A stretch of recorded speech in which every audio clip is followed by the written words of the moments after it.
Good evening, ladies and gentlemen. Welcome to our live stream service of the 2022 Oceania Cycling Championships. Racing's about to get underway. Tonight we have the Junior 19 sprint all the way through to the finals for the women, also for the elite women.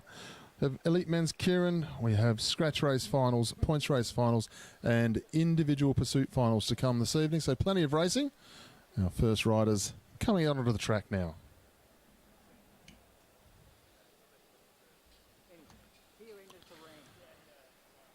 So, ladies and gentlemen, we welcome our first heat of racing to come out onto the Velodrome now. This is race number one, heat number one of the Junior 19 Women's Sprint semi-finals. We'll welcome our riders, which will be in the Queensland colours, Emma Stevens, and in the South Australian colours, we have Mirella Willis-Hell. For those of you joining us around the world who might not have seen these colours before, Emma Stevens, rider 117, Mirella Willis-Hell, rider 119.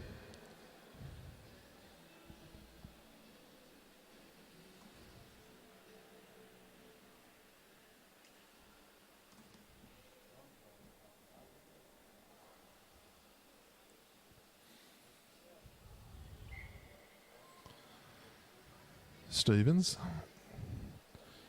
has drawn the first spot and will lead away.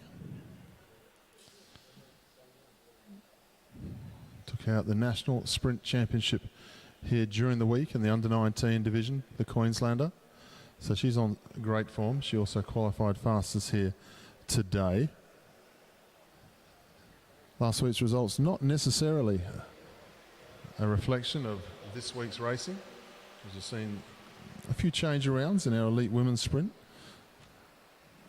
with one or two extra riders coming into the program. So it's going to set up for a big night of racing, no two ways about it, as Stevens leads down the back straight, trying to keep Mirella at the top of the banking here, doing a good job of pushing through the gap, but still staying high as they'll start to come into the home straight. It was a good move initially by the South Australian, but didn't take advantage of getting the handlebars slightly in front. So now she's still slightly behind. Stevens, good piece of work here, keeping her opponent high, dictating terms as they head down the back straight this time. Stevens still having a look over the shoulder, a little bit of work to do as she moves in through the bend. A little bit too much looking over the shoulder, but she'll take ride number one.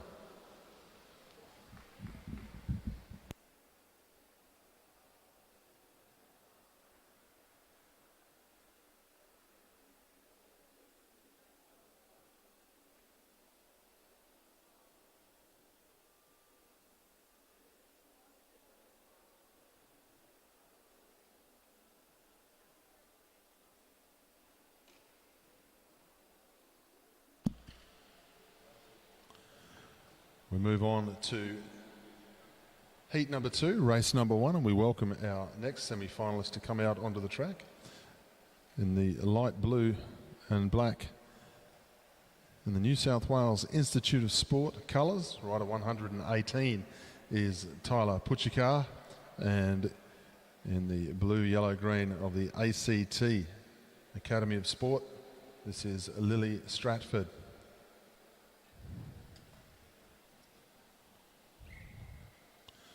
Best of three semi-finals. I look forward to a good contest with these two, the third and fourth qualifier as they roll away.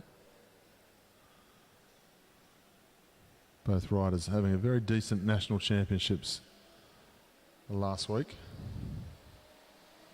Lots to look forward to here tonight.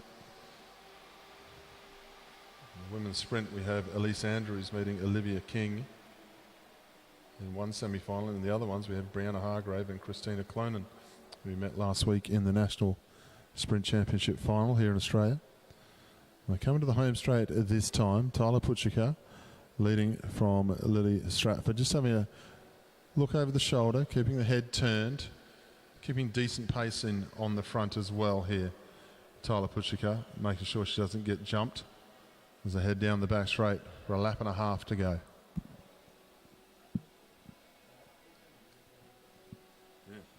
Starting to wind it up. Puchikar Still looking comfortable in the lead. The bell rings. Stratford tries to get high to get a bit of a height advantage over Puchika, but it doesn't seem to work. Puchika gets the jump on her down the back straight. Stratford is starting to make her way forward, sits at the hip of Puchika at the moment. They head around the bend into the finishing straight. Puchika still comfortably in front, and Stratford is not going to get over the top. And Tyler Puchika will take out the first one. Nice piece of riding there from Tyler Puchika to all of our live feed listeners. 12.43 as she goes through that time. So good to see that Tyler is taking full advantage of the fact that the Oceania Championships are on here straight after the Nationals. And getting herself one ride up in the best of three. Be nice to see her make her way into the gold medal ride-off here. Ladies and gentlemen, we move on to our next event, which is our Elite Women's Sprint Semi-Final. And it's going to be a battle of the New Zealanders here as they get themselves ready. For those of you joining us on the live stream in New Zealand, welcome. Please welcome to the track. Rider number 80 is Elise Andrews, our fastest qualifier. Rider number 81 is Olivia King.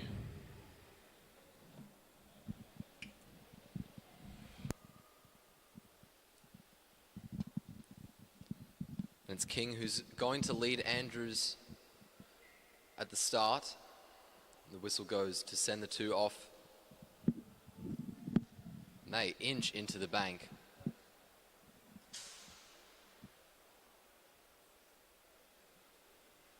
Moving around the bend at a snail's pace, the two not taking their eyes off each other.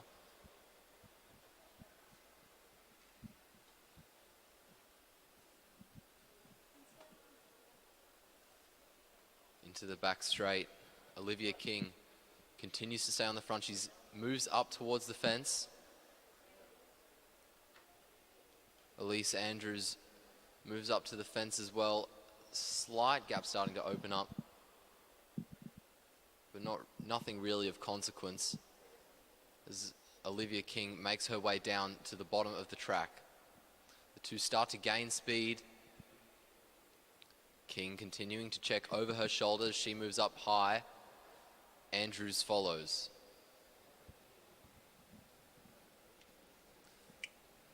Both riders sitting around the stayers line. Elise Andrews moves up high. It looks like she's going to try to make a move soon. Both riders trying to use the track to the best of their ability now. They're coming to the home straight this time. King losing sight of Andrews just a little bit as they go through with 1 lap to go. Now into the 200-metre line. They come together a little bit there. Elise Andrews was the first one inside the metre line as she comes into the home straight. It's not going to change the outcome of the event. The fastest qualifier will take ride number 1.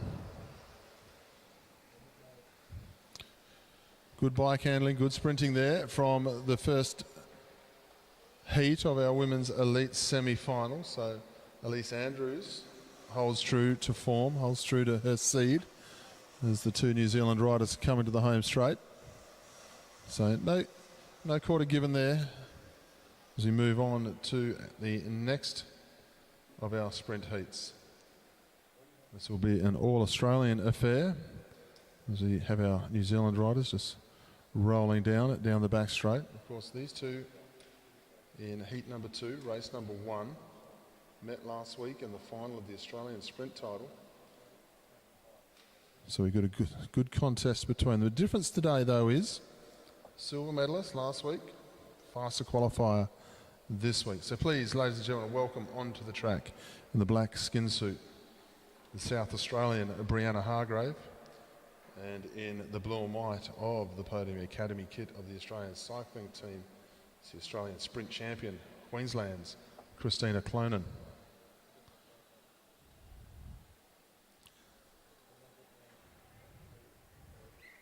So Hargrave has drawn front spot. She will lead away. So Hargrave's 10.8 here this afternoon. Rode 10.7 last week, just a few days ago really. Clonan broke the all-comers record and the Australian Championship record, riding 10.6 the other day. It's not too far off that this morning, but 10.8, just a little bit slower than Hargrave. Clonan was absolutely sensational during the championships though, going under 33 seconds in the 500 metre time trial as well. So let's see if she can back up the title from last week as they head down the back straight. Hargraves leads. Clonan starting to move up the track. It looked like she was going to try to swing down there, but Hargrave blocked her well. Down the front straight we go now. The bell rings. The two are accelerating manically as they headed to the bend. Down the back straight they go now. Christina Clonan using the banking, and now she's got a lot of speed as she makes her way over the top of Brianna Hargrave. Hargrave is holding her high, though the two are side by side as they head down the front straight, and Christina Clonan will get there and get herself the first win.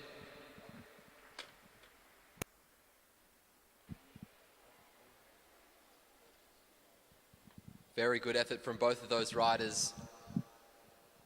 Good defense from Brianna Hargrave. Good use of the track from Christina Clonan.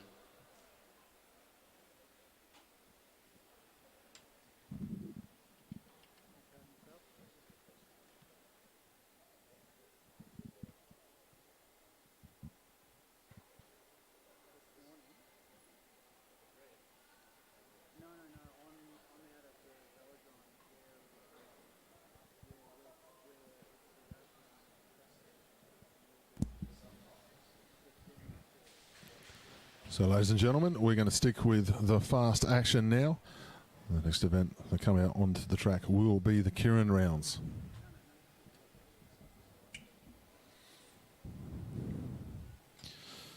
Ladies and gentlemen, we move on to event 26A on our programs. This is the Elite Men Keirin round number 2. The first 3 will go through to the final. The next 3 will go to the final of 7 to 12. And all of a sudden, before you know it, we're at round number 2 in the Keirins, and we've got an absolutely packed field in both of these heats. I'll wait for the riders to come out up onto the track. But as we welcome them now, the riders are rider number 25, Matthew Gleitzer. Rider number 29 is Daniel Barber. Number 38 is Sam Dakin, New Zealand. Bradley Knipe from New Zealand, number 39. Sam Webster, rider number 40 from New Zealand, and 41, Patrick Clancy from New Zealand also. Of course, the other two riders, Gleitzer and Barber, representing Australia at this meet. So, quite the heat here, quite the round for round number 2, heat number 1. First 3 get to ride for the medals. The motorbike is on its way.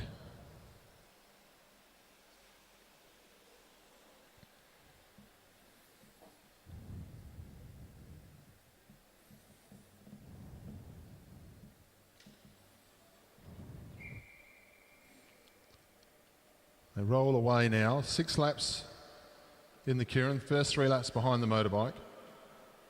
Motorbike will then pull out. Let's see. Matthew Gleitzer up into third wheel there. Regained his national sprint and Keirin crowns last week here at the National Championship. Also as a part of the South Australian team that won the team sprint. So great to see Matthew Gleitzer back up onto some of his best form. Of course, Sam Webster, New Zealand rider, number 40. What a career that man has had as they head down the back straight. Part of Team New Zealand's team sprint dynasty. Multiple world championships, and of course, been very much the nemesis to Australian sprint cycling at the Commonwealth Games, as he took out the 16 and 20 Commonwealth Games, sorry, the 14 and 18 Commonwealth Games sprint championships. They come into the home straight this time with 3 to go, and Webster goes to the front. The Derny swings down, and there's a very quick move from one of the New Zealand riders, Sam Webster, over the top. Danny Barber was on the front, and he's boxed in, and he's also slipping back, struggling to hold on to the lead. 2 laps to go. Very dangerous position for Danny Barber at the moment as one of the other Kiwis comes over the top. That looks like Sam Dakin. Sam Dakin now leads, makes his way around, and that looks like Matthew Glaitzer trying to come through. The bell rings, 1 lap to go. Dakin still leads, Glaitzer right on his wheel. Down the back straight we head, and Dakin is holding on to that lead very comfortably. Down the front straight we go, Glaitzer comes forwards, but Sam Dakin will hold on.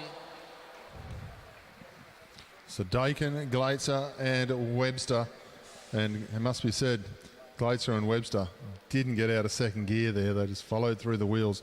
Very comfortable indeed. Great ride from Sam Dakin, taking the initiative and showing that he's on some great form here. Truly sensational effort from those men. Up next we have the second men's Keirin semi-final.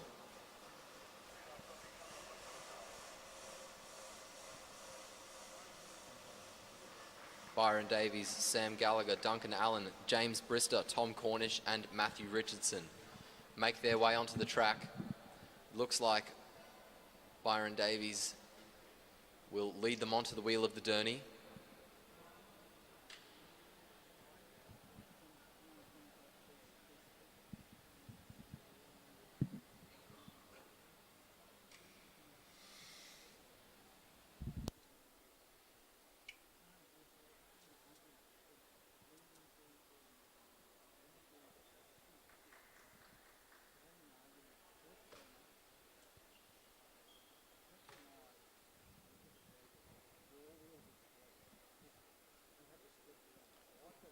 It's Tom Cornish at the bottom of the track, who will sit first wheel for at least the first lap, followed by Davies, then Brister, then Richardson, Allen, and then Gallagher.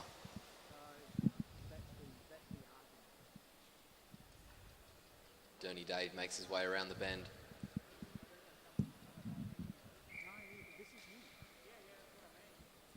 The whistle goes and we're underway.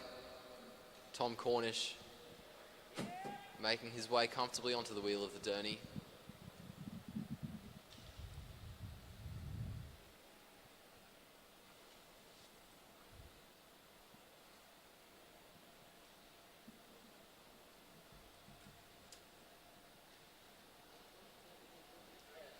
And with the first lap over, the riders are free to change position. Cornish still sitting comfortably on the Derny, not focused on anyone behind him as of yet. Davies, on the other hand, in second wheel, frequently checking over his shoulder, as is James Brister in third wheel.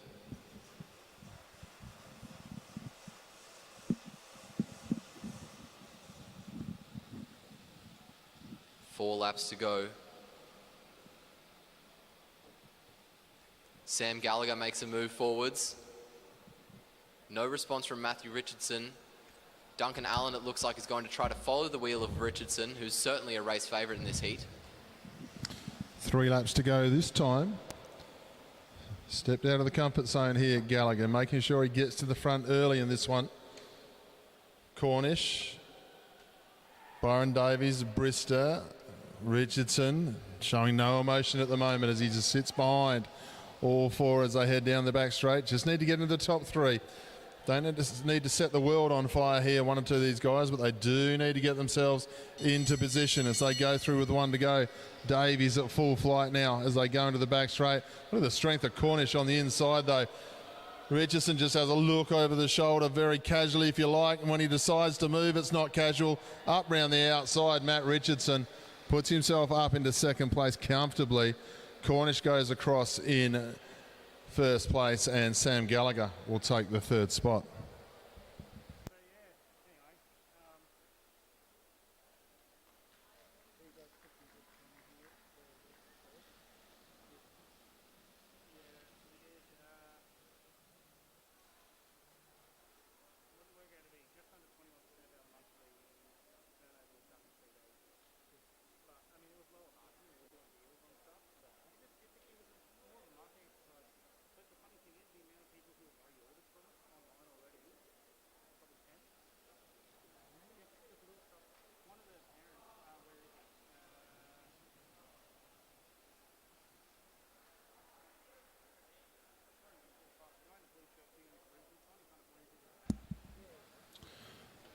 So we wait for our Keirin riders just to roll down. 10.43 from the front. Tom Cornish takes out that Keirin, just under 70 kilometres an hour, if you don't mind, turning left and pedalling on the track as we welcome ride number 2, race number 2 of our Junior 19 Women's Sprint semi-final. This time it will be Marilla Willis-Hell who gets the lead. She's chasing one race down at the moment against the Queenslander Emma Stevens. So Marilla Willis-Hell will lead for the first part of the journey anyway, unless Emma Stevens wants to take the start of this race off. It doesn't seem to want to. She rolls away.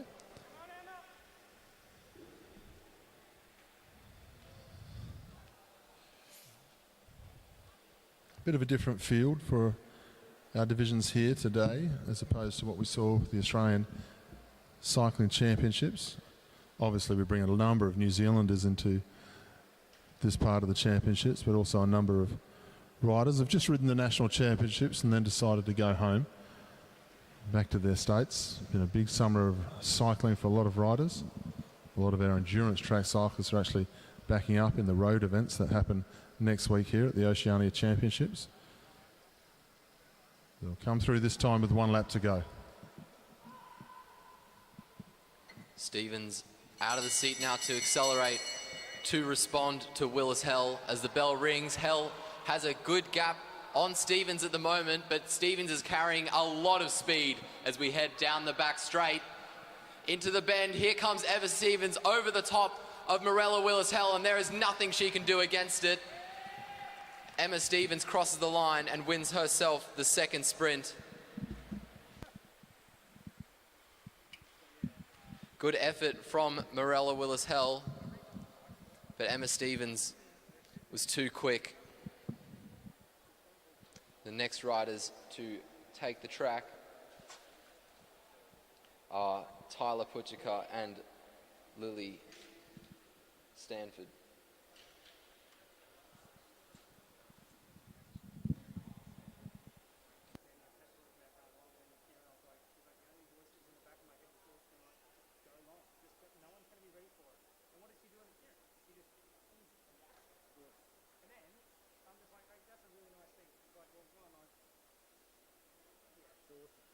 I said to Megan before, I said, can lightning strike twice? And she said, Race number 2 on the start line, Stratford. The rider from the ACT will lead away this time. Puchika will follow on. Comfortably took ride number 1 to Tyler. Found herself on the podium last week at the National Championships. Great character, Tyler Puchika. Good tactical sprinter as well. Part of the New South Wales Institute of Sport. So New South Wales has got some faith in her, and here she is, semi-final of the Oceania Championships. They lead through this time. Lily Stratford leads the way. Got a lot of speed once she gets right on top of it, Lily Stratford. Very impressed with how she sprints as well as they head down the back straight this time. Stratford, bottom of the track, Puchika at the top. No real action on just yet.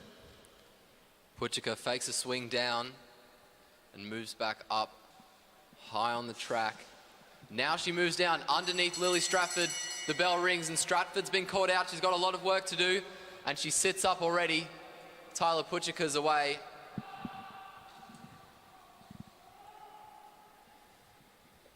Around the bend, checks over her shoulder. She sees the gap and sits up before the line.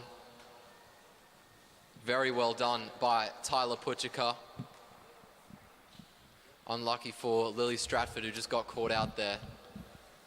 Very unlucky, got caught out, got caught flat-footed. Good riding by Puchika though. And Lily Stratford making the instant decision to save the legs for the bronze medal ride-off, where she will meet Marilla Willis-Hell. So plenty to still race for here. So good tactic. Good tactic in the end, good decision. Save the legs, make sure they're working well for the next ride. We now move on to ride number 2. between our two New Zealand competitors. Elise Andrews took ride number 1 in a tightly fought race as they went through the 200 metres in the last race. And it's her turn to lead away this time. Her opponent is her teammate, Olivia King.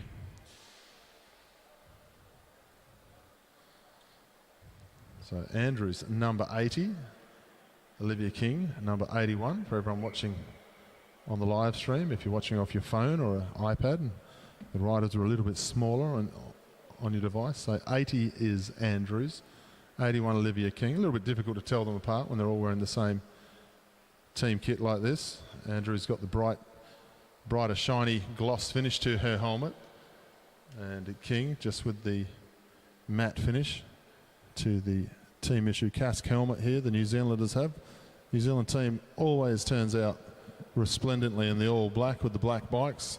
We'll go through this time with 2 laps to go. Elise Andrews leads the way. Our fastest qualifier here this morning in the women's elite sprint contest.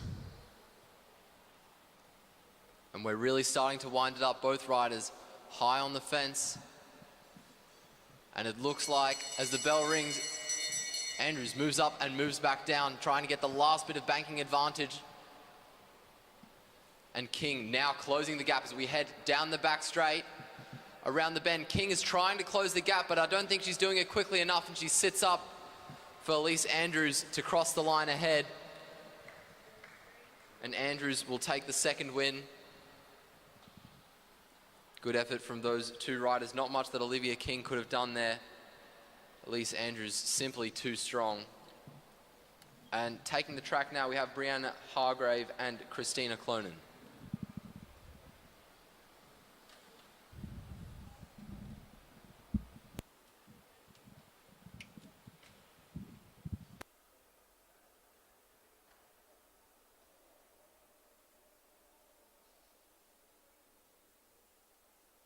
Second bit, if I start, you just do the second bit? Yeah, okay. Very happy, very casual. All good.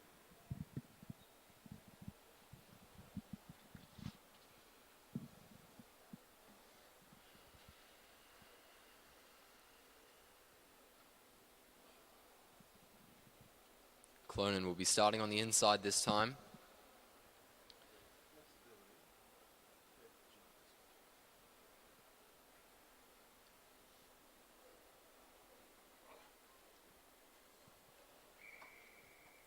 The whistle goes, and both accelerate to take the lead. Side by side around the bends. They're both still winding it up around the corner. Clonan on the inside,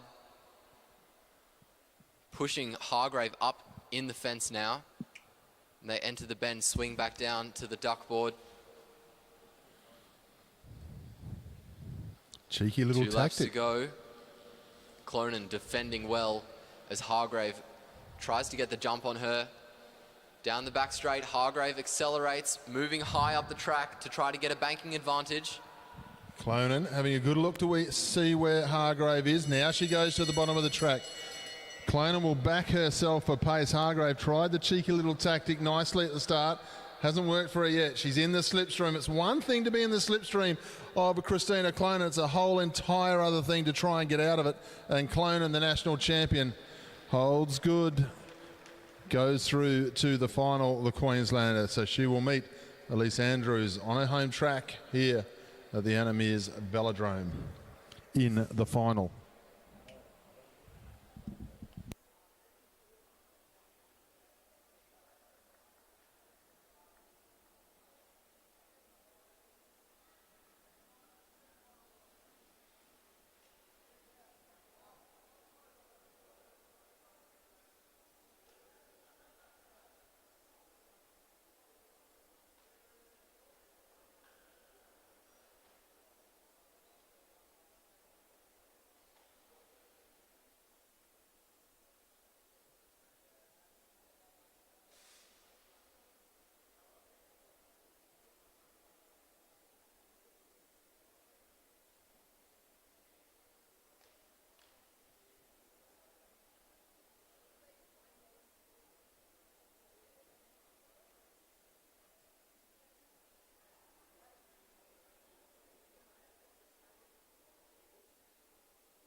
Just looking for our motorbike in the back straight, please. Can we have our motorbike to the back straight? Thank you. Integral part of Keirin racing is the pacing motorcycle. It now joins the track. Motorbike, it's on its way.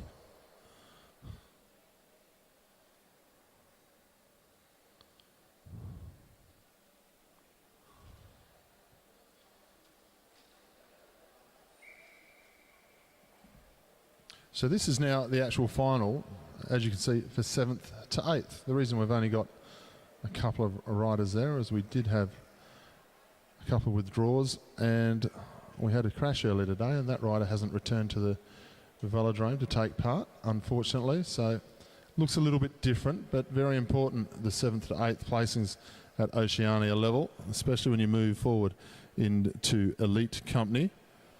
So everything to race for these two. Jaden Stanton-Keir is the New South Wales rider, and the New Zealand rider is Matthew Davis. You can guarantee one of these guys will leave the track as the winner, and it will means quite a great deal. They've got plenty more sprinting and racing to come for these two as they go through with 4 laps to go. So this is bike racing. This is Keirin racing. Sometimes not everyone can turn back up after the early rounds, and this is what we've got here. So Stanton-Keir, the Australian, leads behind the motorbike. When the motorbike pulls out with 3 to go, it's going to turn into a match race. Stanton-Keir still leading Matthew Davis around. Davis out of the seat. Moving up the track, both riders moving towards the fence now. 2 to go, fake swing from Davis. And Stanton-Keir just looking over his shoulder, trying to keep his eye on Davis and make sure that he can respond to a move as quickly as possible. Another fake from Davis, and now Stanton-Keir makes his way to the bottom of the track. The bell rings. Davis has responded very well, and he's right on the wheel of Stanton-Keir. Down the back straight we go now, and Davis makes his way onto the hip. He can't get over the top though. Stanton-Keir still holding onto his lead, and out of the bend and down the front straight we go. And Jaden Stanton-Keir will win the race.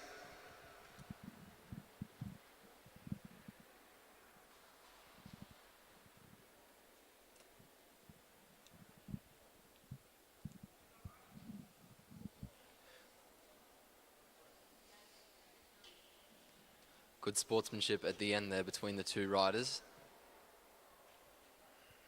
And taking the track now, we have the 1 to 6 final.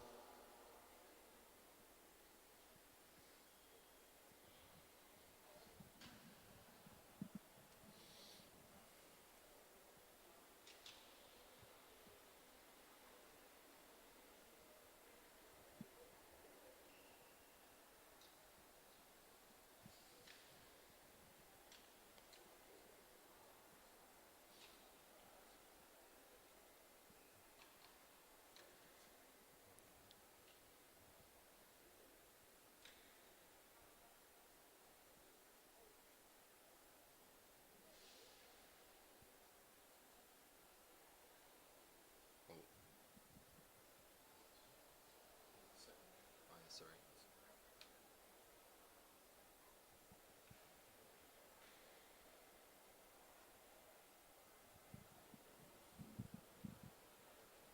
No. Oh yeah, where have I gone? How are you better at tech than I am? I'm 18. You're not allowed to be better at tech than me. Get yelled at all the time. Ronan Shearing on the inside is going to lead the group onto the wheel of the Derny.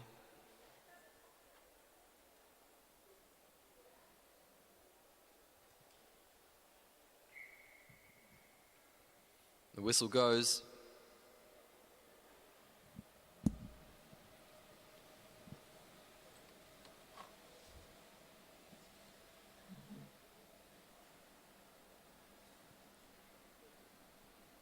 Scoreboard.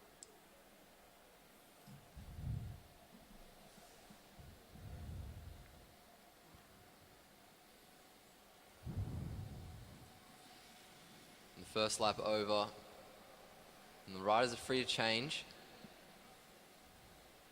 Liam Kavanagh, it looks like, on the wheel of Ronan Shearing. Checking over his shoulder, Ryan Elliott also looking back. Sorry, that's Luke Blackwood in second wheel. Blackwood looking behind, Elliott looking behind. Max Liebknecht as well, making sure he can respond to something as quickly as possible. Down the front straight we go, the Derny comes down. Lead into the back straight now. Blackwood, and then we go back to Kavanagh as they head down. Sorry, Ronan Shearing in the second wheel. Then we go back to Elliott, Liebknecht, then Lees as they come into the home straight with 2 laps to go. Now Liam Kavanagh moves up. The 3 New Zealanders, 1, 2, 3, lap and a half to go. Setting up nicely. Now the South Australian at Liebknecht moves up around the outside, but they've got some work to do from here because New Zealand are going from the front. Blackwood it is down the back straight. Shearing trying to go with him, as is the South Australian. Up round the outside. The man with the home track advantage knows every inch of it, and he's using every inch of it. Ryan Elliott makes it look easy. 4 wide round the top of the track. Takes the Oceania Junior 19 Keirin Championship.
So we're going to move on and have a little bit of a change of pace now. Still going to be very, very fast, just in a different way, because we're going to move on to the Junior 19 Women's Individual Pursuit Bronze Medal Ride-Off. Once again, we've seen some good competition now. The heat that's about to come out onto, or the final, I should say, that's about to come out onto the track. We'll have 2 South Australian riders competing against each other here. In the back straight, we're going to welcome Sarah Daly from South Australia. We're in the South Australian state team kit. In the home straight, we're also going to welcome another South Australian. This is Summer Nordmeyer. There's only about not even a second between these two in qualifying, so this should be a very, very good contest between the two. They know each other very well, teammates, and now we're going to see them ride off for the bronze medal in the Oceania Championships.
Pretty good starts on both sides.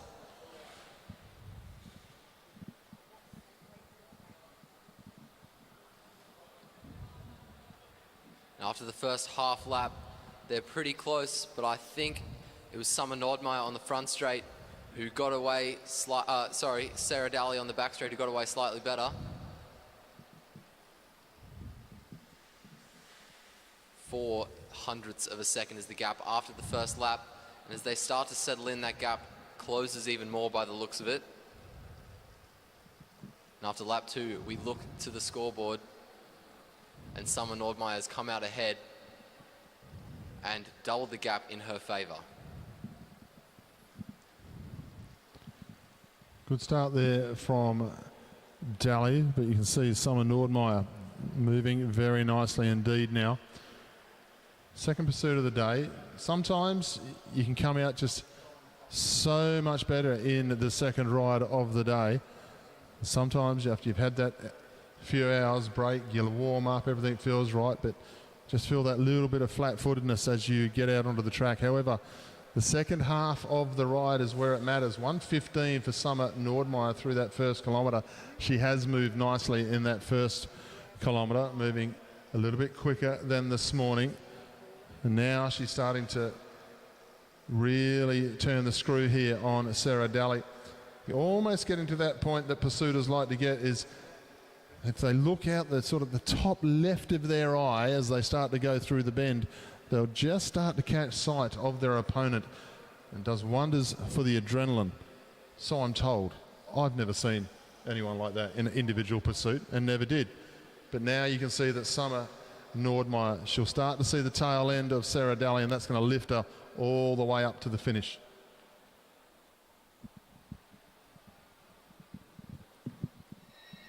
The bell sounds for Summer Nordmeyer. 1 lap to go, 2.32 seconds is the gap. With 1 lap remaining, Nordmeyer has a pretty good lead with half a lap to go. All she has to do is hold on, and she'll have won herself the bronze medal. She crosses the line looking very comfortable and finishes 2 seconds ahead of Sarah Daly.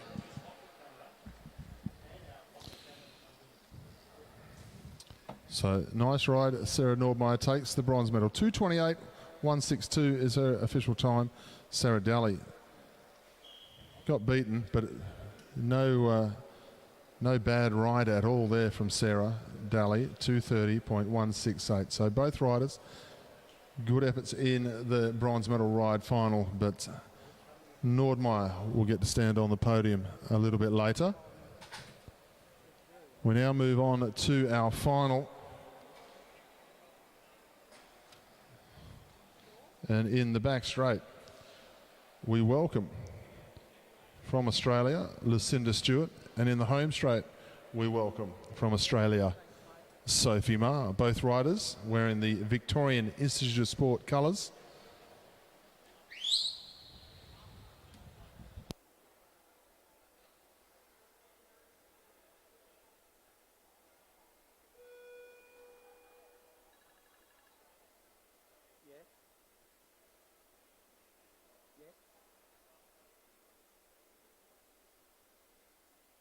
Am I on the bottom? Okay, well, why did you say you're on the top? Okay, I'm on the bottom. Okay,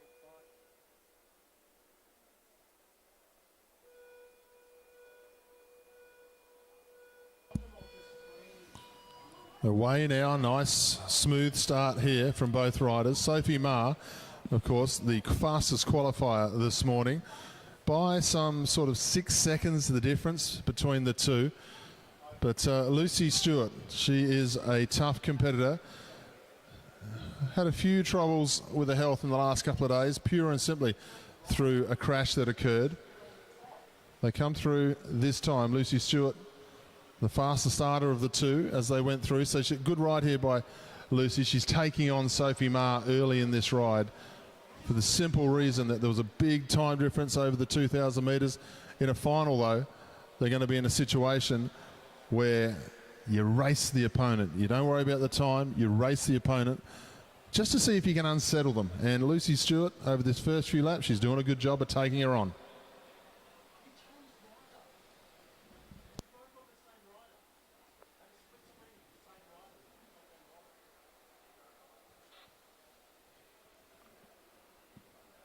One K to go now for both riders.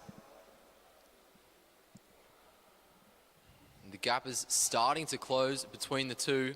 Lucinda Stewart getting 4 to go now. 0.29 seconds ahead of Sophie Ma.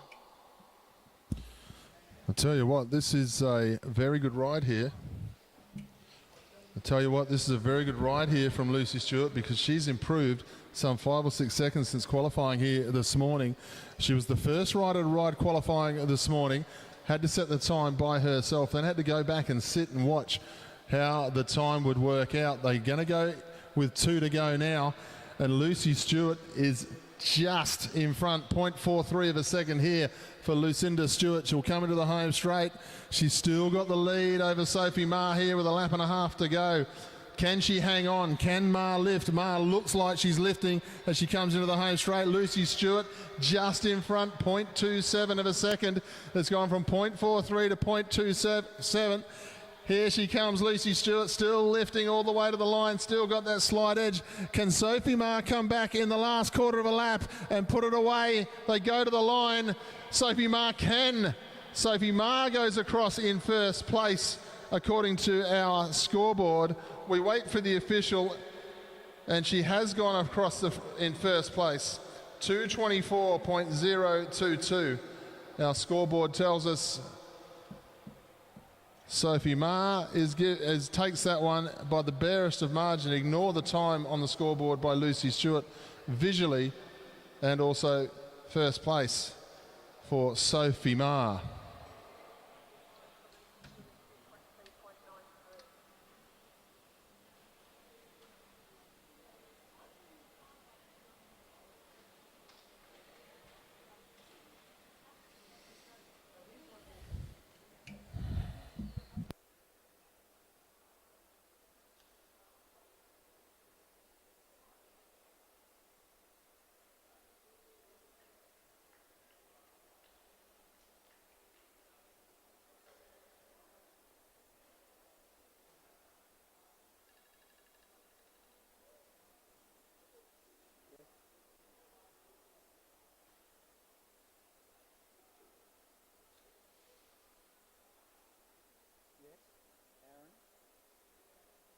Yes, I know, you told me that.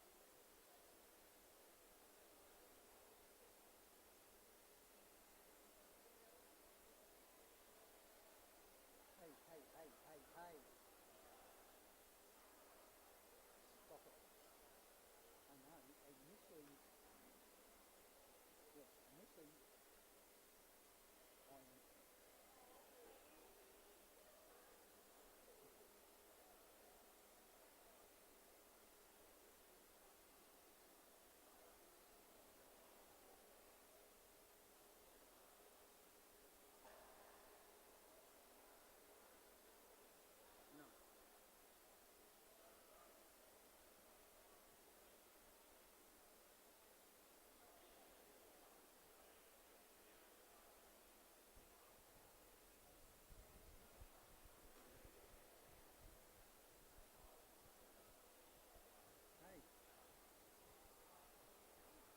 getting yelled at?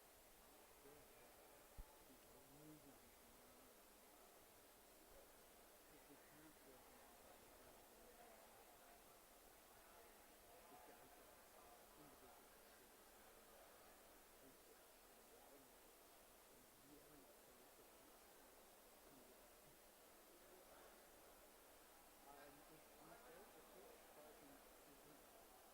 He started yelling at me, and then he didn't hang up, and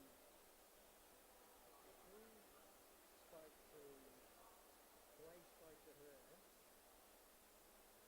I would have got up and Will Smith slapped him. He's getting very stressed. So we just can't seem to get it right. Well, because of the split screen, that's a little balancing.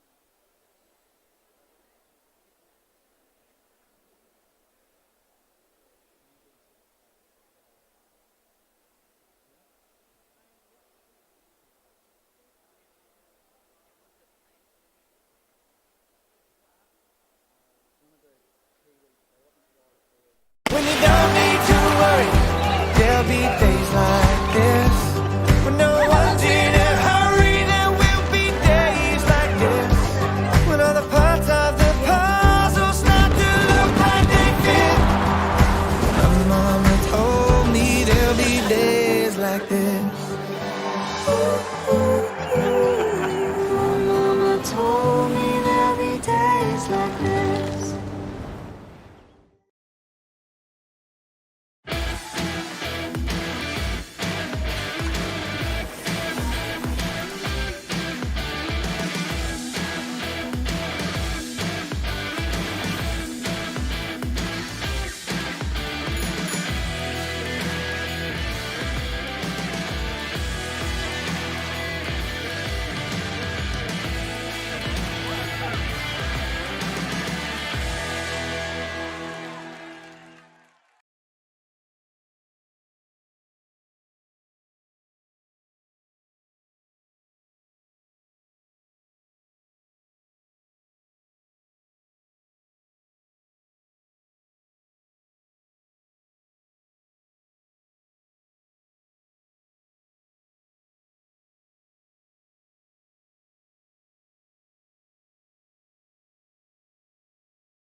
So we move on now to our elite women's bronze medal ride as the riders strap themselves in.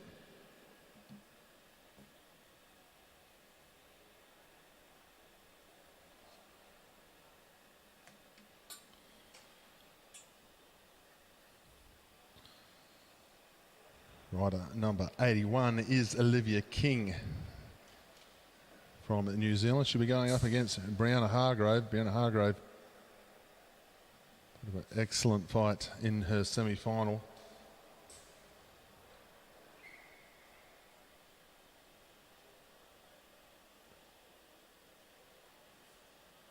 Hargrave will lead away.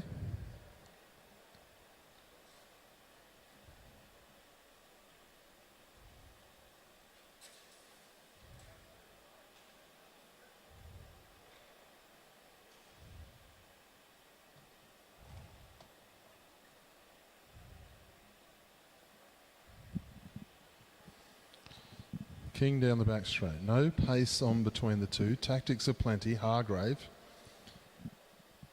riding magnificently in the sprint rounds this year, really moving nicely, but she has a superb pedigree in team sprinting and 500-metre time trial. She's not afraid to lead out. Does it very well indeed, Brianna Hargrave. They head down the back straight now. Pace starting to go up with 1.5 to go. Both riders really starting to gain speed. Hargrave makes her way to the bottom of the track. Olivia King using as much of the banking as she can to make her way onto that wheel. The bell rings and the two are very close together. Hargrave still on the front as King now starts to make her way forwards down the back straight. Into the bend they go. Hargrave is going to hold her there and King is starting to slip back into the front straight. She starts to fight to come forwards again, but Brianna Hargrave holds on. And Brianna Hargrave will be one up after the first round.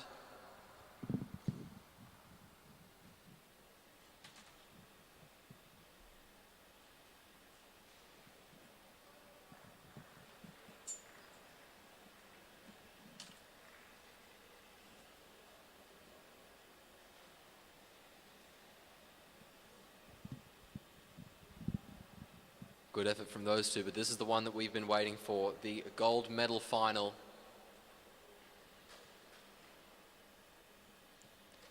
Elise Andrews and Christina Clonan taking the track now. Andrews from New Zealand, Clonan from Australia.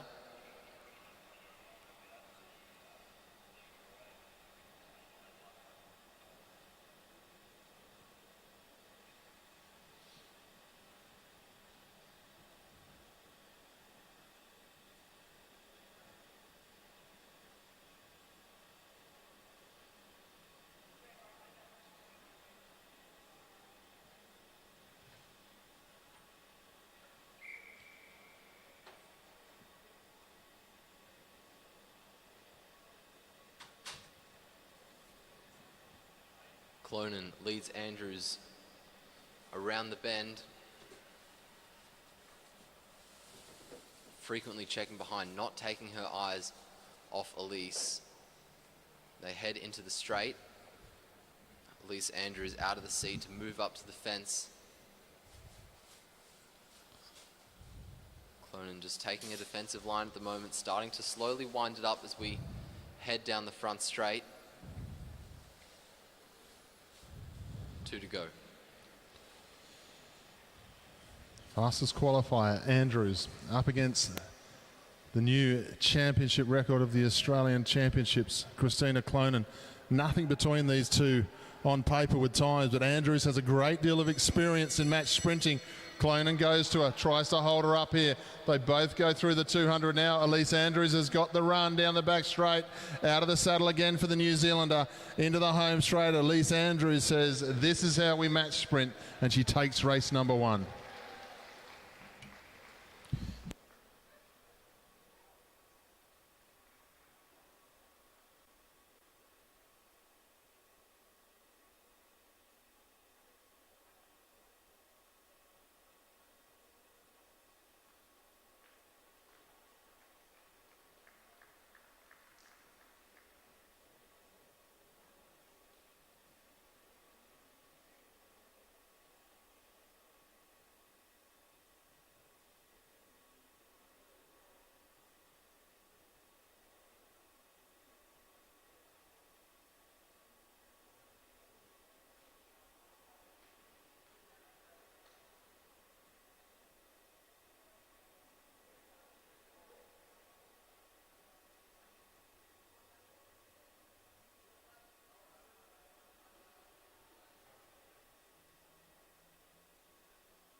So we move forward in our program back to the Keirins.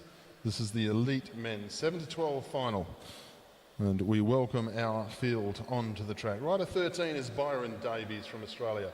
23 is Duncan Allen from Australia. James Brister, Australia, number 27. Daniel Barber, Australia, number 29. Bradley Knight from New Zealand, rider number 39. And number 41 is Patrick Clancy of New Zealand. This is for 7th to 12th. Very important, these minor finals at these types of championships. The motorbike is on its way. It'll stay in for 3 laps, 3 to go, it will pull out.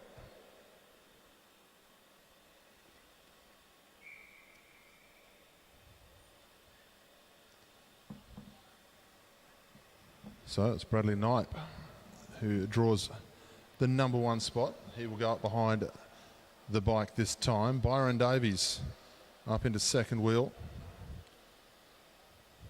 He'll be looking forward to the sprint competition here after riding such a fantastic qualifying ride at the National Championships, riding a 9.71. Ended up with 4th place in the men's sprint. Got himself up for the silver medal in the 1,000 metre time trial. So great improvement from Byron. Been hard worker with his sprinting over the last several years. Goes very, very well for a big, tall man. He comes in 4 laps to go this time. Behind the bike, we've got Knight. Then at Davies, then we go back to Brister, Duncan, Barber, and on the back, Patrick Clancy. Bike starts to pick up pace. Everyone lays off the wheel so they don't get boxed in as they come into the home straight now. 3 to go, and the Derny swings down. It's Bradley Knight from New Zealand who leads, checking over his shoulder. Byron Davies right behind him, and it looks like there's a move from James Brister. Brister over the top, Byron Davies boxed in, he can't get around.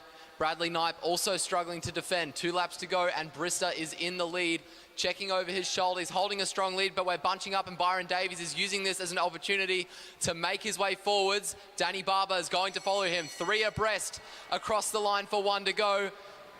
Byron Davies trying to come over the top. That looks like Bradley Knight on his inside. Into the bend we go. Byron Davies still coming forwards. Danny Barber trying to come forwards as well, but Byron Davies will hold on and cross the line in first.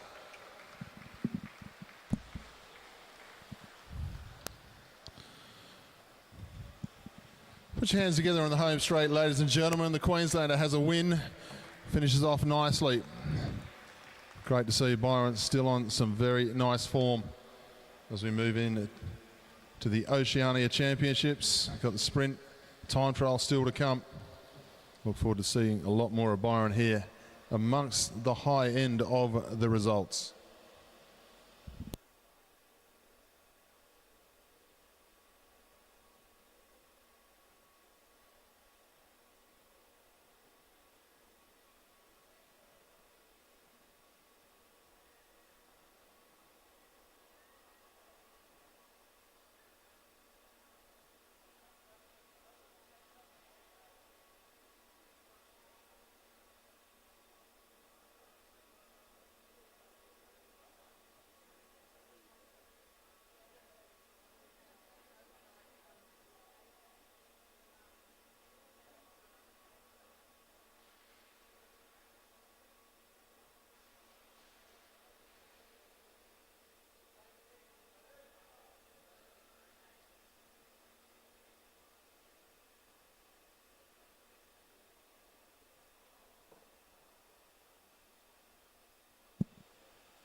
Now we have our gold medal final in the elite men's Keirin.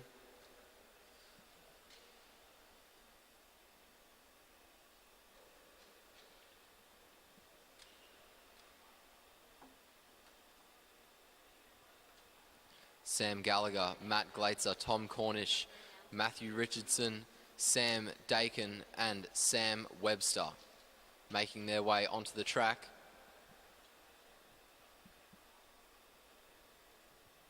Not really a diverse selection of names.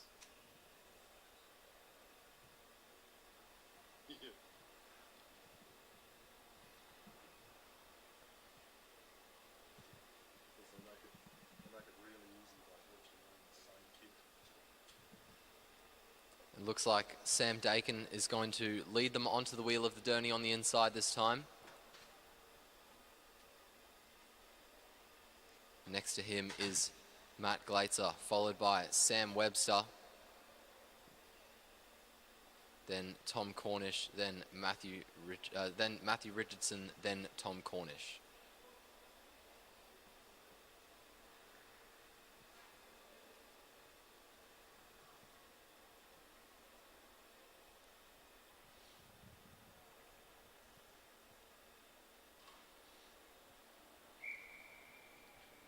Whistle goes. Dakin leads the group onto the wheel of the Derny.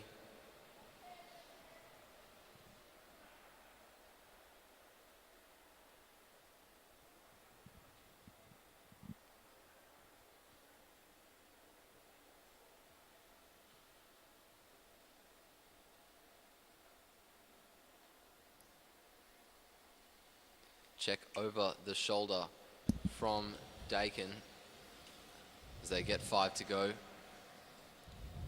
No one looking to change position at the moment. I assume that'll change quickly in the case of Tom Cornish and Matt Richardson. 4 to go now, one more lap behind the Derny. No one making any major moves as of yet. Sam Dakin still in the lead. Matt Glaetzer still on his wheel. And now we see Matthew Richardson start to come over the top. Richardson making his way forwards. 3 laps to go. The Derny swings down.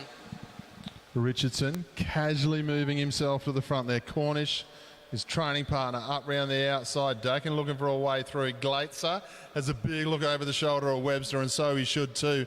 There's a lot of pedigree in the New Zealanders as they move round. Cornish down the back straight. Richardson trying to get out. They're coming out a bit slow because Glaetzer is underway, and Glaetzer is underway nicely. Richardson trying to get up onto the wheel, trying to hold out Webster here. He's doing a good job of it. They go down the back straight, the 2 Australians. They force their way through to the first 2 spots. Gallagher trying to get through as well. Have a look at the right of Sam Gallagher, but Glaetzer's going to win it. What a win by Glaetzer. Up into second place is Matthew Richardson. But you've got to take your hat off to Sam Gallagher, the way he raced home from about 5th position to get himself into 3rd. Put your hands together, ladies and gentlemen. We've got the Matthew Glaetzer of old back on the Velodrome. Yeah, that was an absolutely stellar performance by Sam Gallagher. I think he could have come over the top. He just got sandwiched there down the back straight. But it was all right in the end. He managed to get himself a bronze medal. Absolutely outstanding performance by him.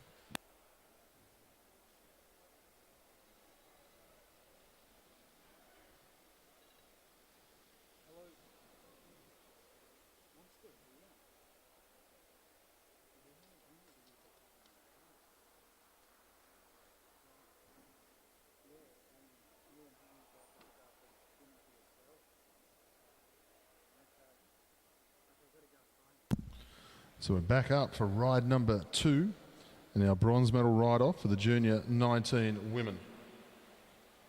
And we've got Mirella Willis-Hell, 12.64, took out race number 1, going up against Lily Stratford.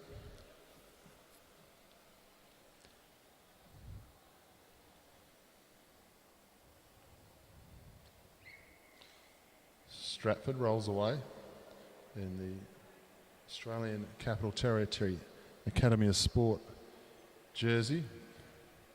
Good looking jersey, that one, the ACT kit. We normally tend to see them in the bright yellow, which is also a good looking kit, the state kit. Don't get me wrong, both kits are good, but we don't usually see the ACT Institute or Academy kit at this level. It's nice to see Lily Stratford waving the flag, showing the support to those that are supporting her, which is lovely. Marilla just getting a little bit closer this time. The South Australian leads 1-0 as they head down the back straight with a lap and a half to go. Willis-Hell up round the outside. Stratford not able to go with her this time. Big week of racing last week for Lily Stratford. I think it's gotten into her legs. She's made her way through to the semis, got to the bronze, hurting her a little bit. She heads down the back straight, and she's going to make a liar of the commentator here as she's trying to get back on the terms here with Willis Hell. They come into the home straight. Stratford still coming, but Willis Hell will hang on and take ride number 2 and the bronze medal in the Oceania Sprint Championship.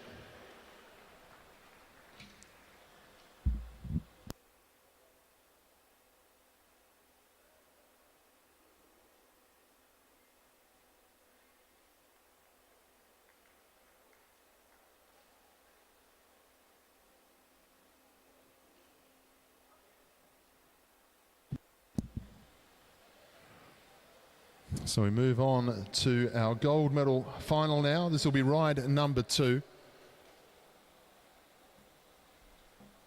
We'll just wait for our bronze medal riders to leave the track. In actual fact, we're going to bring Tyler Puchika up onto the track first. Rider 118.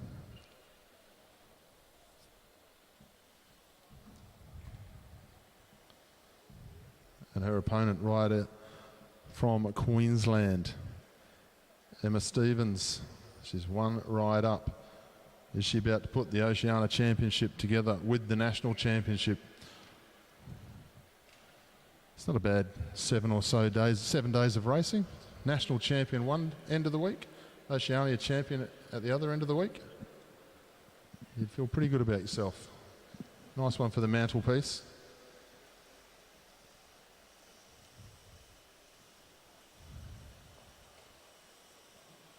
Stevens leads down the back straight. She's got to get this one taken care of, though. And Tyler Puchika, the way she sprints tactically very well indeed. And she's taken on Stevens in the first ride. She's got herself into the final. Very accomplished match race sprinter, Tyler Puchika. So it's not a walkover for Stevens. She's shown that she is the fastest junior 19 in the last 10 days. You've got to get the job done. A lap and a half to go. Stevens leads. Stevens on the front. Looking pretty comfortable at the moment. Tyler Puchika starts to make her way over the top as the bell rings. She's got a very good jump on Emma Stevens. We've seen how quickly Emma Stevens can accelerate down the back straight. Tyler Puchika is still well ahead. A quarter of a lap to go around the bend and down the front straight. Tyler Puchika is going to hold on. Very well done by Tyler Puchika. Took Emma Stevens by surprise, and Stevens just couldn't claw her way back. Well, this is what we discussed, isn't it? Tyler Puchika, very handy tactically, and it takes a ride away from Emma Stevens there. So some good vision of racing there for everyone on our live feed. So there's going to be a decider for our junior 19s. Tyler Puchika wasn't able to make the final with the Australian Sprint title literally within a week ago. And now here she leads. Well, not leads, but here she equals the ledger with the newly crowned Australian Sprint champion. But Emma Stevens, she's very fast. Once she gets the tactics right, she won't be beaten. So still a long way to go as they come up to do their decider in just a little bit of time. We move on now, ladies and gentlemen, to the bronze medal ride of our elite women's sprint, and we welcome back onto the track rider number 81 from New Zealand, Olivia King, and the Australian from South Australia, and one ride up in this series, Brianna Hargrave.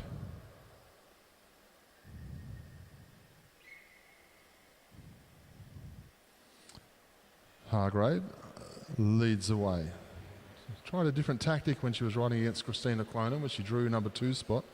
Tried to launch off the start line and get to the front spot, but Christina Clonan was having none of it.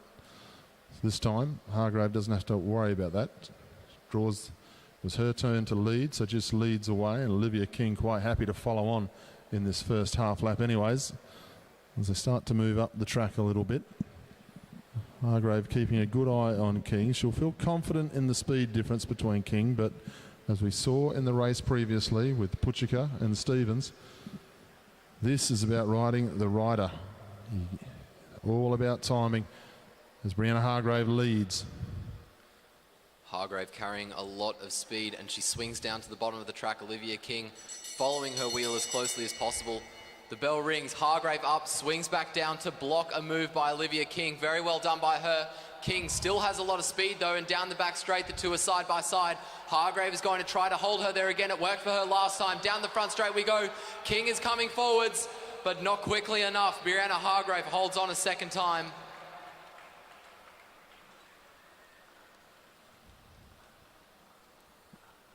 It was very close between the two. Outstanding effort by both women. We wait on the official result. Race number 2, Brianna Hargrave. We saw it, but the judges having a really close look at this one. Olivia King raced home very quickly indeed. As we just wait for the official result to be flashed up on our screens. And it's Olivia King been given decision here, 11.59. The New Zealander squares the ledger. Olivia King, it takes a race number 2. We're going to see another decider here. Great piece of sprinting. Next to take the track, we have Christina Clonan and Elise Andrews. Andrews one up on Clonan at the moment.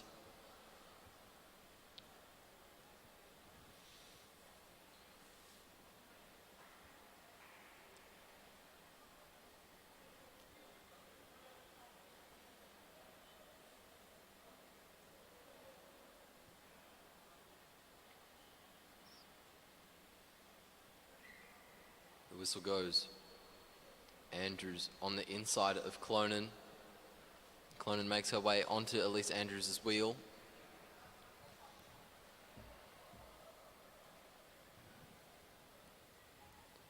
Clonan right on her wheel as they head down the back straight. Starting to move forwards, sitting high.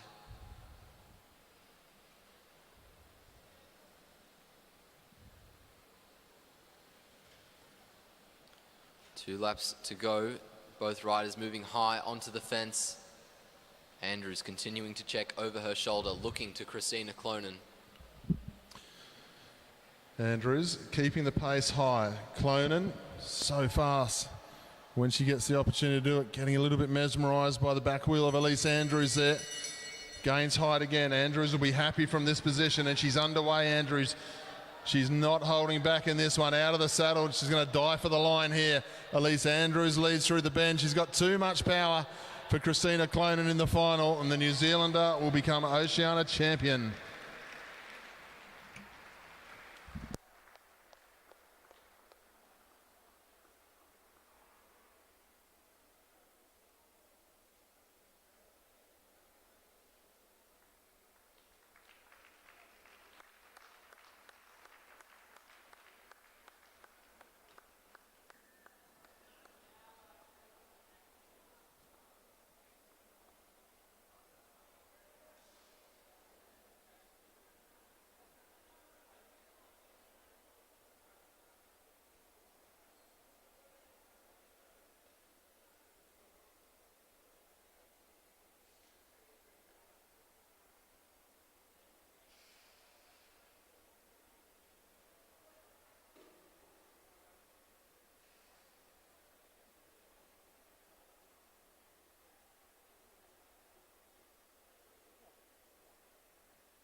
When you don't need to worry, there'll be days like this. When no one's in a hurry, there will be days like this. When all the parts of the puzzle start to look like they fit. My mama told me there'll be days like this. My mama told me there'll be days like this.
We're now going to get underway with our presentations.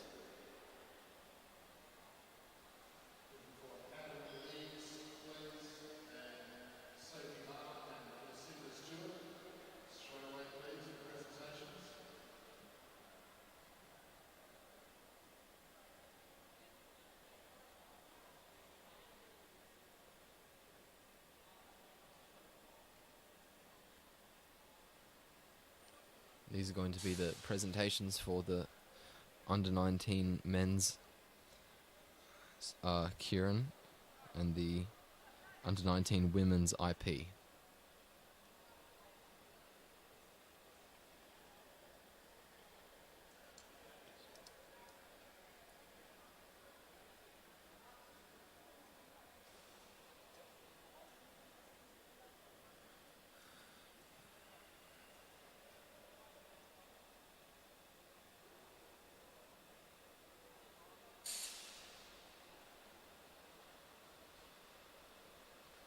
Ladies and gentlemen, please join us now for the presentation of Junior 19 Men's Keirin.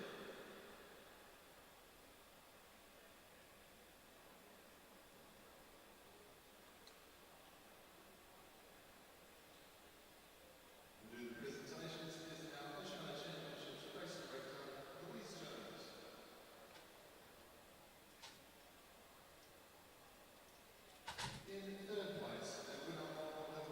In third place and winner of the bronze medal from Australia, Adam Lees. In second place, winner of the silver medal from New Zealand, Ronan Shearing. And in first place, winner of the gold medal and Oceania champion from Australia, Ryan Elliott.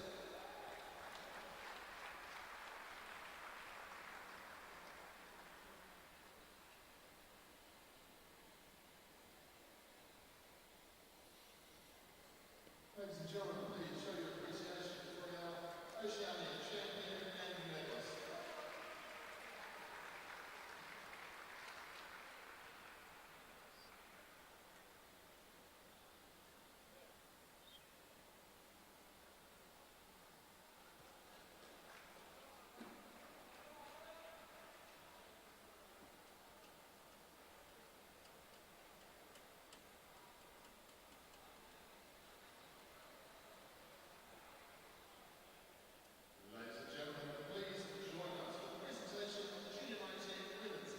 Now we move to the under-19 women's individual pursuit.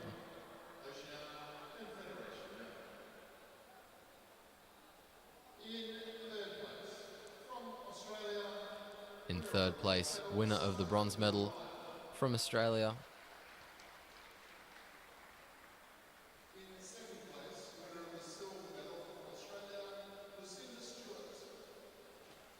In second place, winner of the silver medal from Australia, Lucinda Stewart. And in first place, winner of the gold medal and Oceania champion from Australia, Sophie Ma.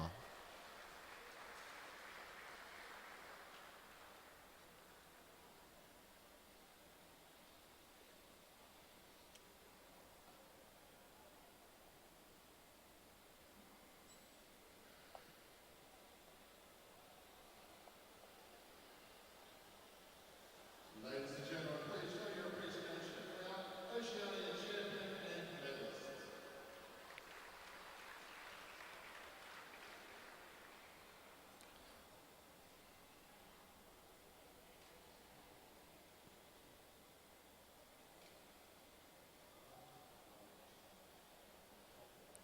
Okay, that was it for presentations. Up next, we have the elite women's individual pursuit. No, we have the under-19 women's scratch race final. 30 laps, 7.5 kilometers for the under-19 women.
And that's Alyssa Pilates on the front straight getting away there. Amber Pate on the back. Both riders getting away reasonably well. I think it was Pilates with the slightly better start over Pate. They make their way down their respective straights. It's Alyssa Pilates who splits just ahead of Amber Pate in this bronze medal final.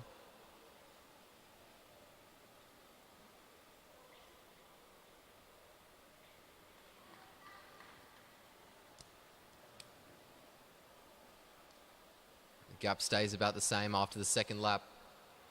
Both riders settled in now. Down their respective straights. The gap still staying pretty similar in the favor of Alyssa Pilates. About a fifth of a second exists between Pilates and Pate. And they make their way down the opposite straight, down their respective straights. And the gap has switched. Pilates now 0.16 seconds down on Amber Pate as Pate starts to settle in.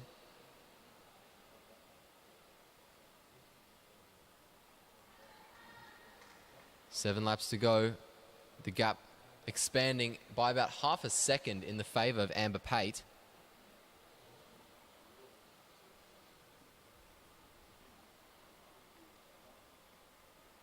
Six laps to go. We are halfway through this race.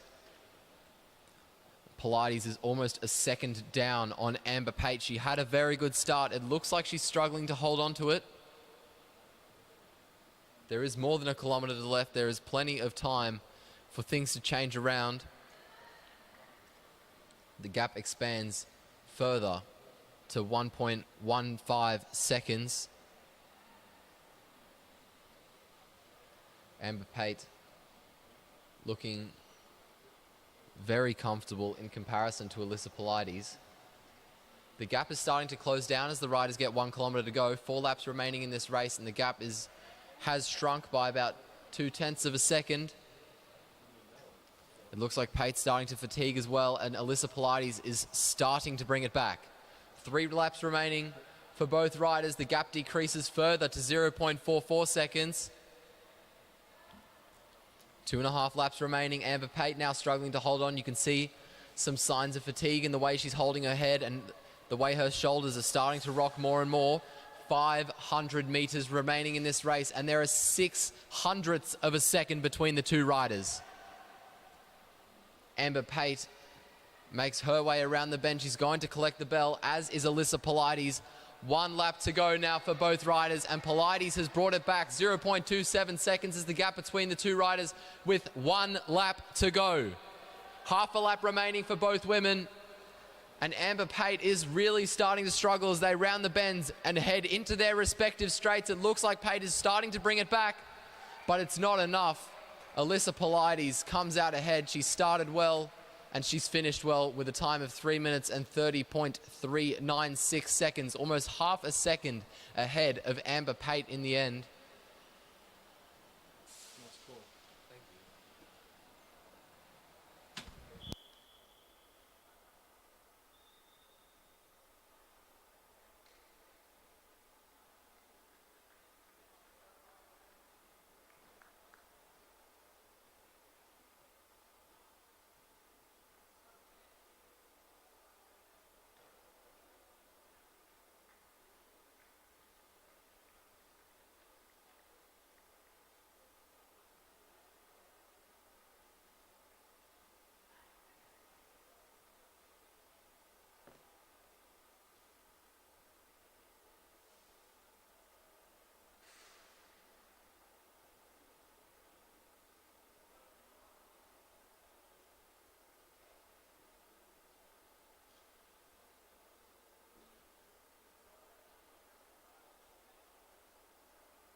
We move on to the gold medal final of the elite women's individual pursuit. Please welcome in the back straight from Australia, Sophie Edwards.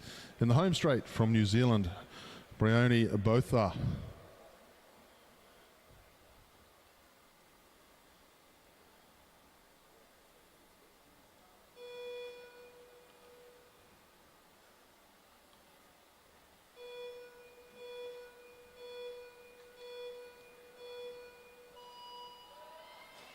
Smooth start, both riders away nicely. The New Zealander will get her bike up to speed very quickly indeed. Now, we did have a tight tussle in times for second, third and fourth in qualifying here this morning. And this is bike racing, miracles can happen, but I've got to tell you, Brianne Botha was 7 seconds quicker in qualifying by the rest of the field here. She really flew in qualifying. So it's a big task here for the young Australian Sophie Edwards. Well and truly on her way, Sophie Edwards, to finding a way, a permanent way into the track endurance team of the Australian cycling team. There's some big open spaces in there. And she started out nicely, taking on Edwards here. But look at the pace of this New Zealand rider as she comes into the home straight. Beautiful position on the bike. Got her nose right over the top of those pursuit bars, head tucked down beneath her shoulders. Perfect aerodynamic position. Botha comes into the home straight through the first kilometre. Beautiful first 1,000 metres. 1:10.846. 1.74 seconds clear of Sophie Edwards. So Edwards doing a fine ride. No two ways about it. It's just that the New Zealander, well, she took the fast train. There's no doubt about it. Botha goes through this time. Out to a 2.7 second lead here. 6.5 laps to go. She'll come through to the home straight, to the halfway point, and now she'll start to see the tail end there of Sophie Edwards. Still getting called the time splits, and the time splits, I won't tell you what the time splits are because I can hear them clearly. The coach is magnificent for a commentator, but she is beautifully consistent here, Botha. She comes through again. Perfectly consistent on the times as she goes through. The lap times, she's getting called what they are. She gets 4.5 laps to go. Edwards into the home straight. Both are coming in now. Beautifully done. 2:14.851. She's been let off the leash here by the coach. She yells out the time, then says, go and chase her. Let's see what you can do. Edwards through here. Get behind the New Zealander. This is a fine performance here in the gold medal final. When you want your best result, you want it in a gold medal situation. You don't want the nerves to make your legs heavy, and it certainly hasn't happened for Brianne Botha here as she comes into the home straight. She's going to line up the back wheel of Sophie Edwards here and goes round the outside. The whistle blows to signify the catch. And the end of the ride as Botha goes on with it. She'll come into the home straight this time. Looks like she's asking to go for a time, and she's moving nicely. Coach calling her forward. 3:03.76 here as she goes through now. She was 3:23 this morning in qualifying. Let's see what she can do here. Botha, she'll be feeling good about herself. She's gone faster here this evening. This is a nice ride by the Kiwi. Goes across the line. 3:19.634. Brianne Botha, that is a sensational ride.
So here we go, ladies and gentlemen, the first of our deciding sprint rides of these championships, and it is the Junior 19 gold medal ride-off.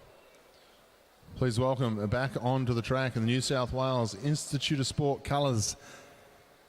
This is Tyler Puchika, and her opponent in the Queensland colours.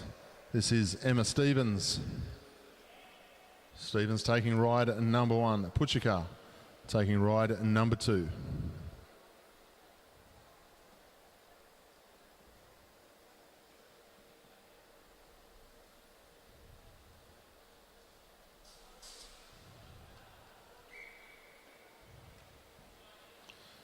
So Tyler will lead away this time. Be fair to say that Tyler got the tactics right in both the first rides. It was just in the first ride, Stevens was a bit closer and just a little bit too fast and strong. She is the fastest qualifier. She also won the Australian Championship just a few days ago. The second ride, Puchika got tactics even better.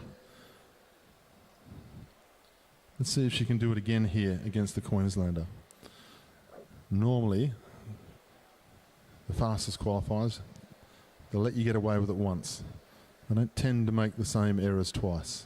They'll roll through this time with 2 laps to go. New South Wales versus Queensland. So, state of origin, here we go, down the back straight. They build up pace again. Puchika keeping a good eye on Stevens, but Stevens up on the stayers line, has the advantage to roll down the banking and get the gear going. Puchika leads into the home straight. She's going to make this a long sprint here. Very long sprint indeed. Stevens a lot closer this time as they get to the 200. Into the back straight this time. Puchika out of the saddle, going to put her on the hip if she can. They go to the bend and Stevens has got the handlebars in front. They'll come off the final bend. The Queenslander going to use the banking nicely. Queenslander puts the Oceania Championship jersey alongside her national one from a few days ago. Great riding there from Emma Stevens. She is the Oceania champion. Tyler Puchika did well to take a ride off her. Ladies and gentlemen, put your hands together for this contest. 2 Junior 19 riders, the future of our sport.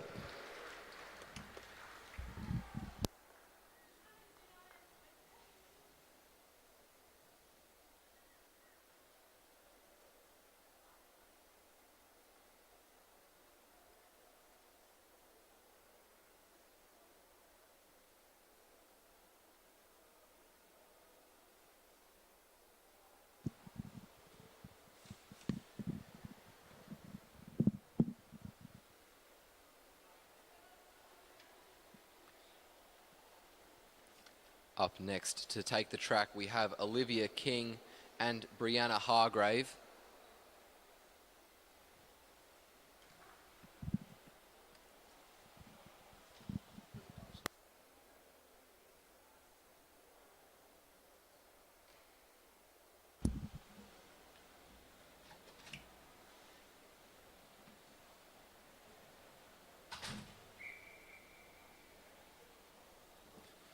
And it's Olivia King who's going to lead Brianna Hargrave off the line.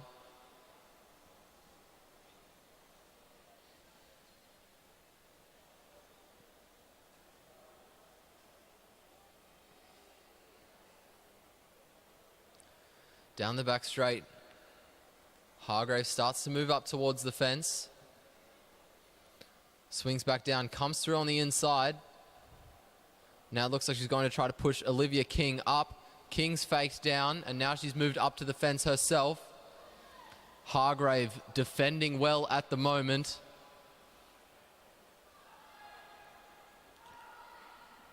Down the back straight we go. Hargrave continuing to defend. Olivia King trying to come around. The bell rings.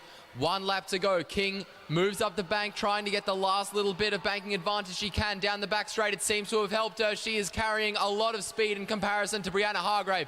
Around the bend we go. She's coming forwards, but Brianna Hargrave looks like it's holding on. And Hargrave holds on, gets herself the second sprint win that she needs to get herself a bronze medal.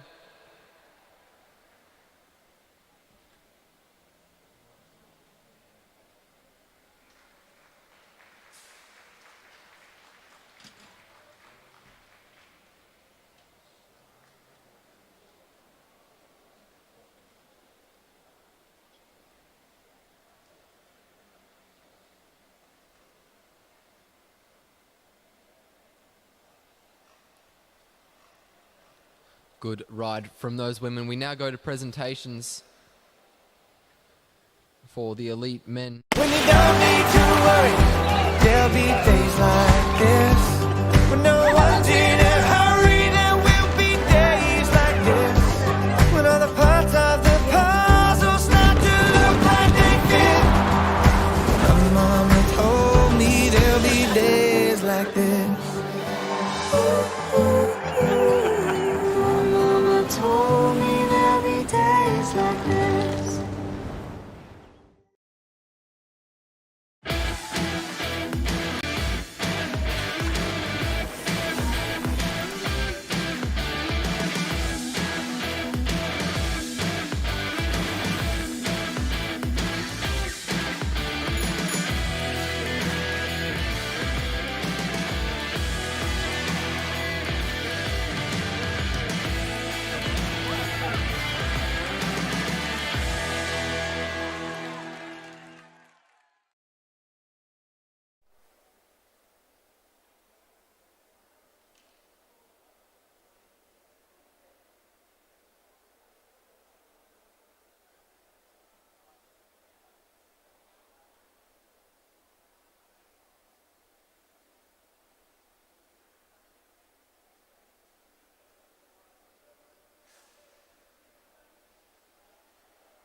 Brioni both are there with the new Oceania record and the gold medal in the Elite Women IP final.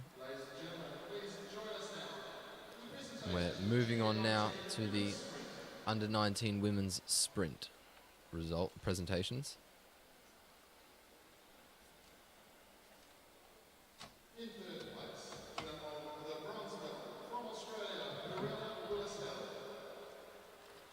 In third place and winner of the bronze medal, Marilla Willis-Hell from Australia. In second place, Tyler Puchiga, winner of the silver medal representing Australia. And in first place, winner of the gold medal, Oceania champion representing Australia, Emma Stevens.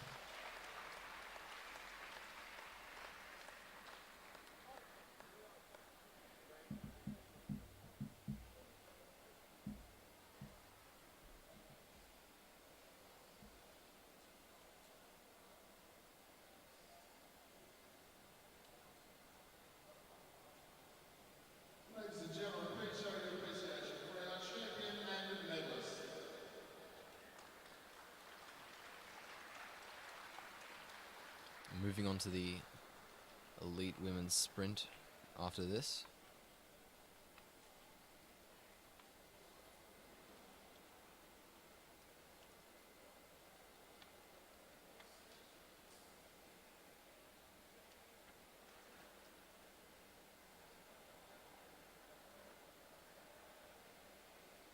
Ladies and gentlemen, please join us for the presentation of the Elite Women's Sprint Championship.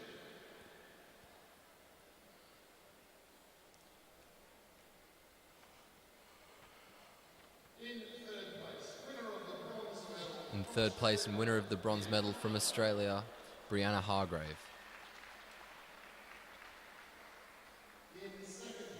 In second place and winner of the silver medal from Australia, Christina Clonan.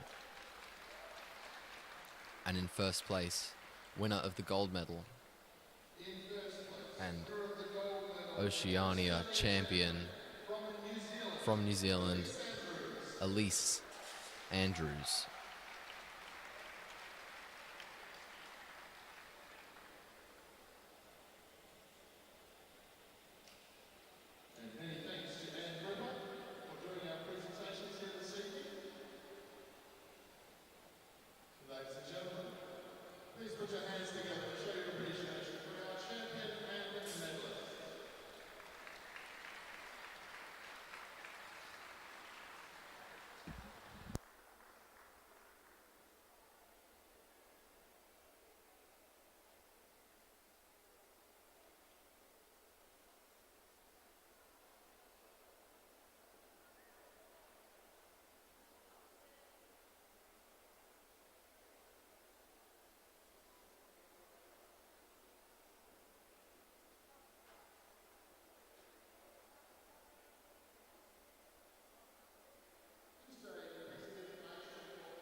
cheeky sock height check of Sophie Ma before her race begins.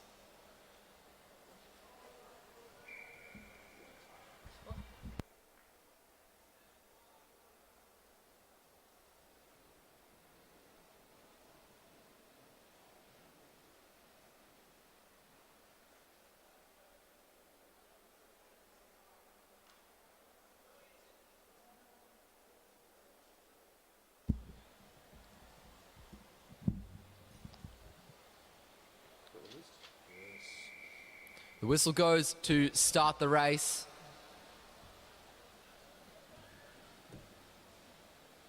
Kiara Kelly on the front from New Zealand. She swings up. I didn't get that. Could you try again?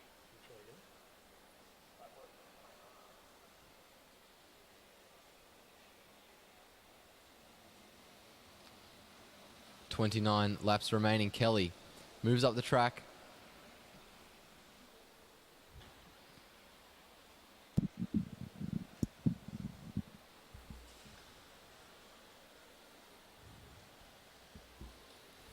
Down the front straight. It's one of the riders from Victoria leading now. That looks like Belinda Bailey. She moves up the track now. Just a steady tempo as they head down the back straight this time. No real surges as of yet. Victoria on the front again. As they come through, it's number 78, Amelia Mulhern.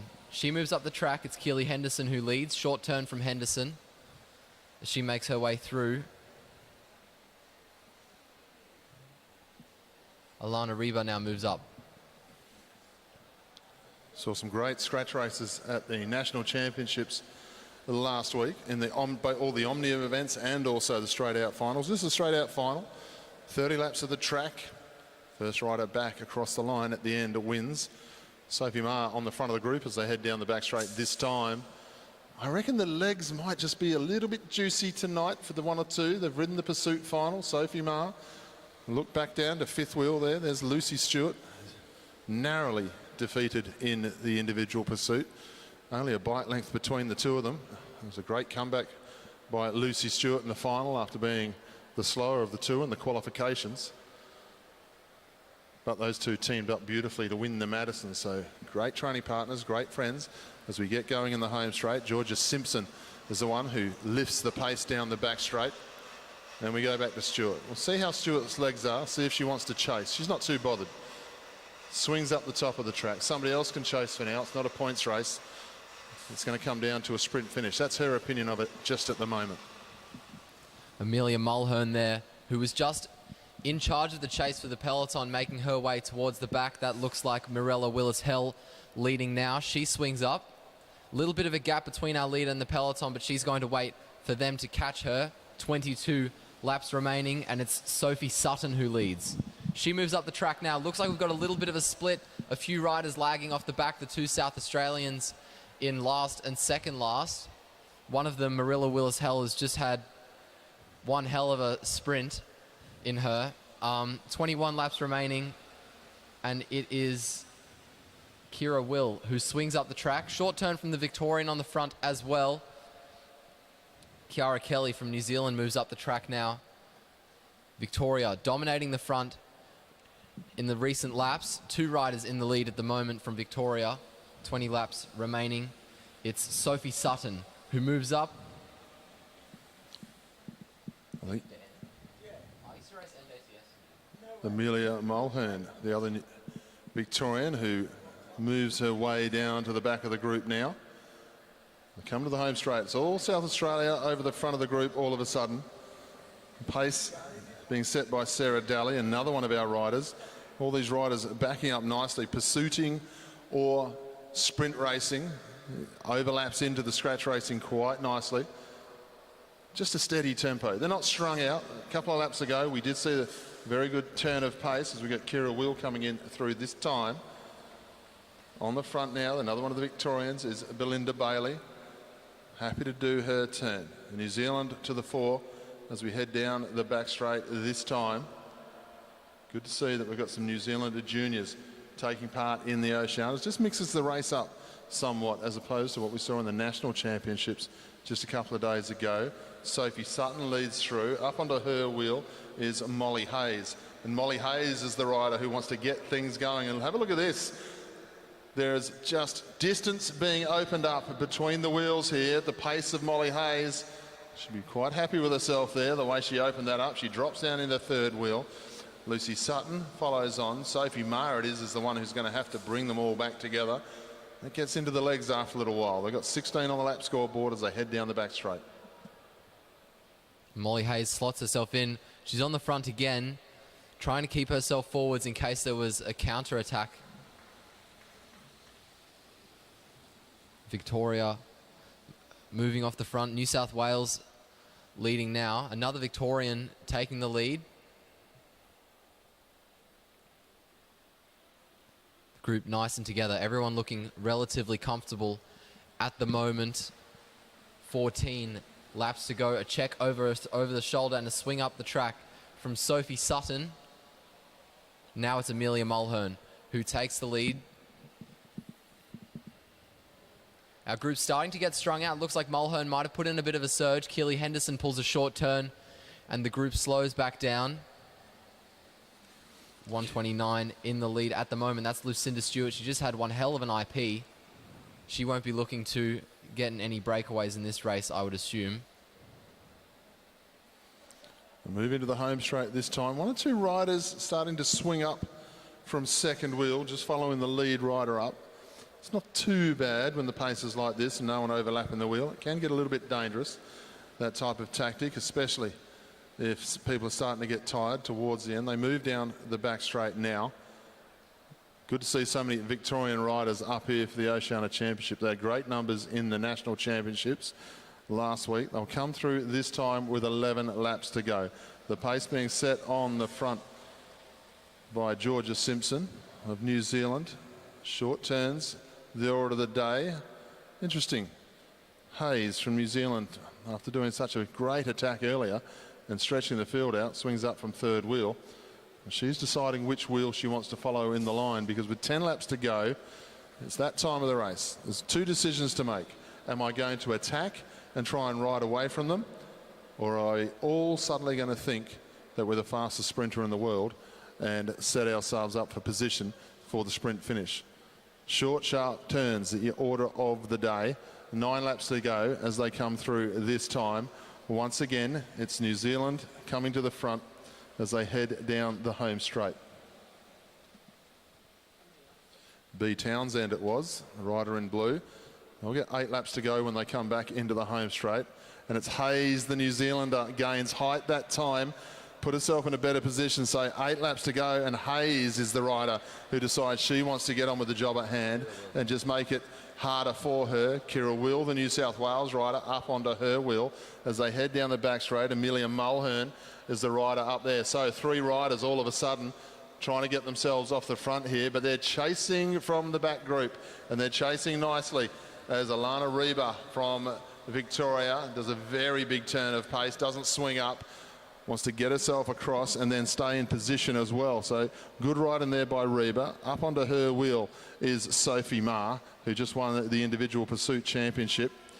And we start looking back through the field. I see Lucy Stewart just hanging around the back a little bit. Hayes, the New Zealander, Molly Hayes that is, now sits second to last wheel.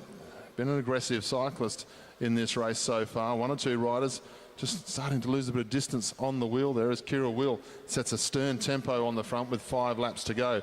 Stewart starts to sense that this race might stay lined out towards the finish. She moves herself up from third to last to 5th wheel, up onto the wheel of Sophie Ma.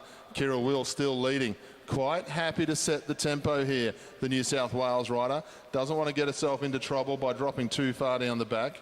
Up round the outside of her is Alana Reba. They go through with 4 laps to go.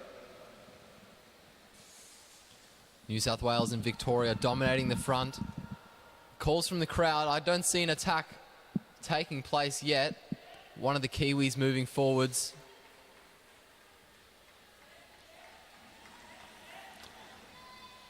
And it's Kira Will who's still in the lead.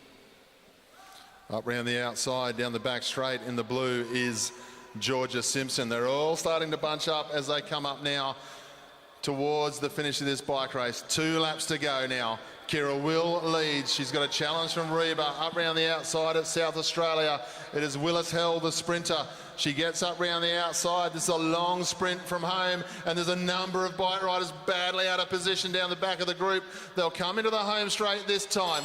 Willis Hell leads the way. It's all New Zealand in second and third. Lucy Stewart trying to come from the clouds as they go down the back straight, but it's B Townsend. But have a look at Lucy Stewart, ladies and gentlemen. The little pocket rocket from Victoria has stepped round from 4th wheel. Lucy Stewart is going to win the scratch race. Townsend will hang on for second. Possibly Sophie Ma has done enough to get up round the outside for third, but that was a great piece of sprinting, possibly either Sophie Ma or Kiara Kelly. But put your hands together for Lucy Stewart on the black BT bike in the Victorian Institute of Sport colours. She is the champion of the Oceanias.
So indeed, Sophie Ma did get herself up in that run from the home. Gets herself the bronze medal. That was a good sprint home in the end from Sophie Ma. She gets the bronze medal. But the win, Lucinda Stewart, then B Townsend from New Zealand. Sophie Ma, Australia. Kiara Kelly missed out by a tyre on the medal. Sophie Sutton, Belinda Bailey, Georgia Simpson, Amelia Mulhern. That is how they went through the field. Then we had Sarah Daly and Molly Hayes, who was very aggressive, the New Zealand rider number 10 in that one. Then Willis Hell, Kira Will, Alana Reba and Keely Henderson rounded out our field. Well, we've got riders rolling themselves into the back straight now as we move on for our next event here, which will be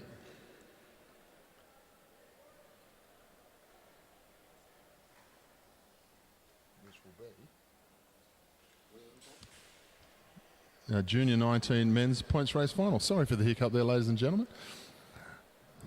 I'll have to put my glasses on to be able to read my program. So next event that comes out will be our Junior 19 men's points race final.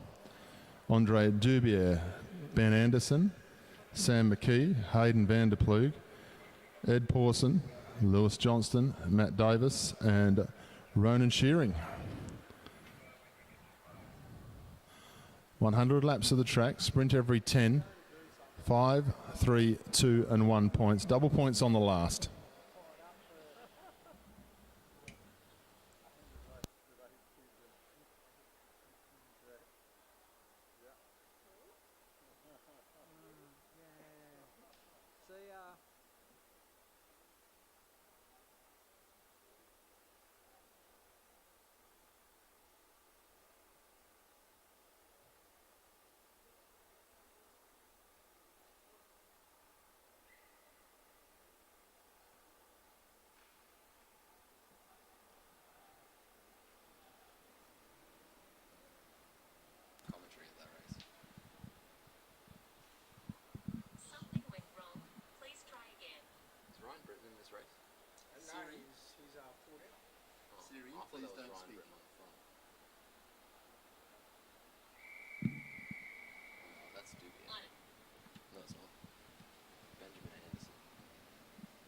Anderson swings up the track, makes his way onto the rear, and that looks like Matt Davis in the lead or Lewis Johnson. Either way, he moves up. Sharp turn. Very small group here in comparison to the under-19 women. Dubier now moves up the track. Johnson moves up the track. Short turn, even shorter turn from the rider behind.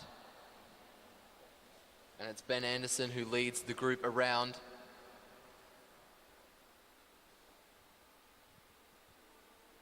Hayden van der Plug now moves up the track. Andre Dubier moves up the track. The New Zealander behind him following right away. Flick of the elbow from number 104. That is Edward Pawson from New Zealand. The South Australian behind him following right away. Johnson moves up the track now. Van der Plug now swings up. Flick of the elbow from Matthew Davis. Davis makes his way onto the rear. Andre Dubier makes his way onto the rear. It's Ben Anderson who leads in the N-Swiss colours. See ya. See you, mate. Andre Dubier on the front. 95 laps remaining. Flick of the elbow from Ronan Shearing from New Zealand. He's changed his kit in between the two races that he's had. And it is Lewis Johnson on the front. Swing up the track from Johnson. Hayden van der Plug on the front. He moves up now. And it's Matthew Davis who comes through. Davis now swings up. Short turn from the rider behind him. I think that was Edward Pawson from New Zealand. Andre Dubier now moves up. Short turn from the rider in black as well. Ben Anderson leads. Sam McKee making his way onto the wheel of Andre Dubier at the back as Matt Davis swings up. Ronan Shearing swings up the track now. Andre Dubier swings up. Flick of the elbow from Sam McKee. Ben Anderson takes the lead. Anderson checking over his shoulder. Trying to keep the group more consistent. We're starting to bunch up a little bit in the middle as we head down the back straight. Well, coming this time to receive the bell on the front, the New South Wales rider. Having a bit of a look over the shoulder here, Ben Anderson. Not a lot of pace on at the moment. They'll go through 200 metres. No one really interested from second and third, Will, but McKee in the black skin suit, he's interested as they start to come through. But Anderson now accelerates away to take the 5 points. It's a nice way to take 5 points. Second place Davis, then McKee and Van der Plug as they go across the line. But Anderson would be happy with that 5 points. Didn't have to work too hard for it. Only a small field here. So in a small field points race like this, there's not a lot of time to settle back and just watch what's going on. You have to start scoring points early. Anytime you can get an easy point, the better off you're going to be. And I don't think Ben Anderson is going to find too many easier 5 point stints. But have a look at this. They go to the front now. One or two riders starting to just roll off the front here. It's the rider from New Zealand, Ed Pawson, swings up to the top of the track. He's been shut down. See Ronan Shearing, as Etienne says, he's changed the skin suit, gone back to the club kit for this one after finishing with the silver medal in the Keirin a little bit earlier. Rider number 108 is Lewis Johnson. He swings up. Looks quite good on the bike as he drops in onto last wheel. McKee, the Australian, down the back straight. So Ben Anderson leads on 5 points. Matthew Davis on 3, Sam McKee on 2, then Hayden van der Plug. As we go through this time, Anderson setting quite a nice tempo. Shearing now rolls up the track. Another short turn from Sam McKee. Van der Plug makes his way up. Short turn from Matt Davis. Lewis Johnson now leads. Andre Dubier on his wheel. As Dubier swings up after a short turn, it's Edward Pawson who takes the lead. And he moves up, Ronan Shearing follows. And for a brief moment, the rest of the bunch did too, but Sam McKee has come back down and he's kept the pace high. Van der Plug moves up. Anderson moves up. Short turn from 109, Matt Davis as well. Short turn from Lewis Johnson. Andre Dubier moves up. Shearing now moves up. McKee, Van der Plug, Davis. Ben Anderson leads as the riders get 83 laps to go. 2 more laps until the bell rings for the second time. Andre Dubier swings up the track. Ronan Shearing swings up the track. Ed Pawson. Start to move into the home straight this time. McKee, bit of a flick of the elbow, hands over to the much taller figure of Hayden van der Ploeg. They'll head down the back straight. Ben Anderson has brought himself back to the front of the group again. Let's see how much of a challenge he gets this time. Last time he was cruising. This time he's still cruising. They'll come up to 1 lap to go now. The bell will sound. It's all New Zealand massing around the outside.